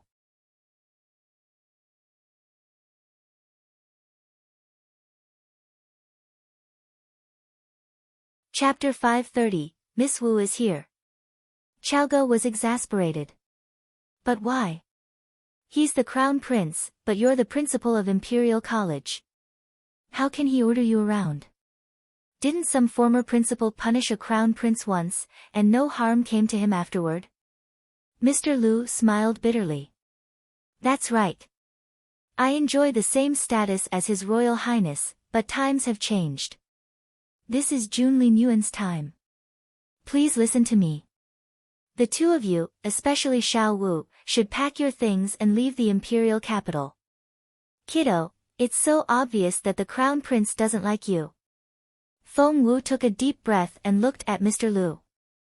So, I can take the exam if Jun Linyuan says yes. Of course, said Mr. Lu. Everything will be fine if you can persuade His Royal Highness. But His Royal Highness dislikes you so much that he sent someone with that reminder. How are you going to change his mind? That's just not going to happen. Mr. Lu gave Feng Wu a sympathetic look, then heaved a sigh. Feng Wu promptly left the office, so fast that she looked like a gust of wind. She was furious. Chaoge wanted to follow Feng Wu, but the latter stopped her. Go to General Secretary Feng and start working on the written exam. After all, we only have 7 days. Time is of the essence here. Mr. Lu didn't know what to say. Grand Secretary Feng and Priest Wu, who had come back in, were also speechless. Chaoge said with a long face, Xiao Wu, we can't even register for the exam, what's the point preparing for it? It's a waste of our energy. Says who? I'm going to take the exam and no one is going to stop me. Feng Wu flared up. He was the one who had given her the task and he was the one standing in her way now. Jun Linyuan, damn you. In the Crown Prince's residence outside the royal palace. Achoo! The Crown Prince sneezed. He rubbed his nose. Was someone talking about him? What time is it now? The Crown Prince was reclining on a soft couch and casually feeding the fish in the pond. It's 6:45, replied Feng immediately. Rubbing his nose, Jun Linyuan looked up at the birds soaring in the blue sky and he gloated. That girl wouldn't be able to run any faster after what he did to her. Let's see how fast you'll run to me this time, the Crown Prince thought proudly. Just then, whoosh. Chang San rushed in like a gust of wind and dropped to his knees in front of Jun Linyuan. With a long face, he said, Your Royal Highness. Jun Linyuan frowned. Yes? Your Royal Highness, I'm guilty of a crime which even my death cannot atone for. Speak. Jun Linyuan was displeased by the interruption. Your Royal Highness, I delivered the message to Mr. Lu of Imperial College as you instructed. But I didn't know that Miss Wu was in the study at the moment, and she heard everything. Your Royal Highness, I'm guilty. Chang San was almost frightened to death. According to Feng, His Royal Highness was in love with Miss Wu, and Miss Wu wasn't to know about that message at all. But he. He was so dead. Chang San felt a chilly sensation on his neck, as if he was going to lose his head at any moment. However, the crown prince only looked down at him with his cold, brooding eyes. What are you guilty of? Huh? Chang San was dumbfounded. Didn't His Royal Highness like Miss Wu?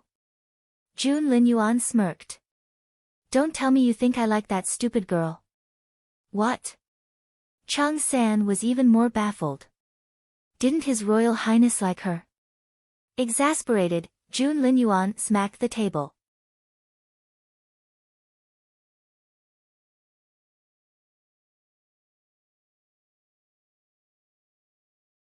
Chapter 531, Jun Linyuan, you.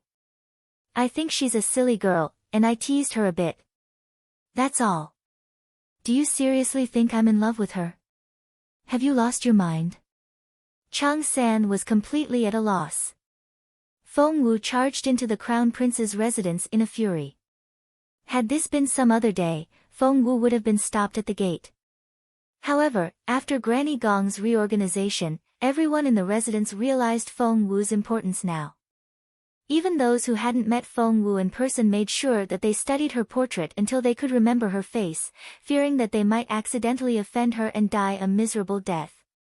Hence, when Feng Wu arrived outside the front gate of the residence, she thought that they were going to give her a hard time. As a matter of fact, she was prepared for it. However, the guard almost jumped to his feet as soon as he spotted Feng Wu. Miss Wu. Miss Wu is here. Quickly. You people, move. Go tell Mr. Feng and Granny Gong and everyone in the residence. Red alert. The news seemed to take flight and traveled to all corners of the residence in no time. At that moment, Granny Gong was working in the residence with dozens of maids and she was telling them off. It was rather intense and no one dared go near them. Those getting excoriated were the same ones that used to work under Granny Yu. The guard rushed into the courtyard at that moment and whispered something to Granny Gong's maid. The young maid was called Xiangcao and her eyes lit up as soon as she heard the news. She decided that it couldn't be delayed further, so she quickly went up to Granny Gong and whispered into her ear. Miss Wu is here. Granny Gong, who had looked so stern only seconds ago, smiled wholeheartedly. She forgot about those maids right away and hurried off. Where is Miss Wu? Have you welcomed her in? Is tea ready? What about the clean towel for her to clean her hands? Anne. Granny Gong ran so fast that Xiangcao had a hard time catching up with her. Outside, Feng Wu stood there, bewildered, as the guard disappeared into the house. Did she have that terrifying a face? Feng Wu had yet to figure out what was going on when Granny Gong rushed out. Oh my, Miss Wu, it's you.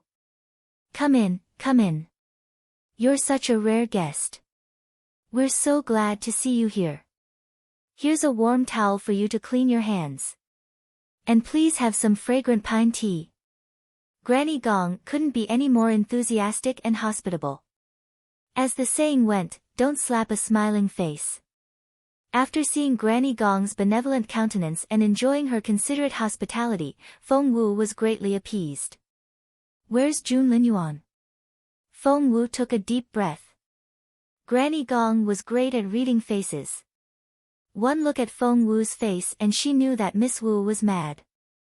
Moreover, it had to be something to do with His Royal Highness.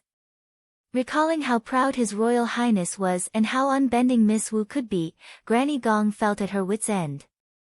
Granny Gong said, His Royal Highness is by the pond. How about? I can get there myself. Feng Wu then headed straight for the pond, while Granny Gong followed her closely. Meanwhile, the Crown Prince was telling Chang San off. I think she's a silly girl, and I teased her a bit. That's all. Do you seriously think I'm in love with her? Have you lost your mind? Feng rubbed his forehead and looked up at the sky.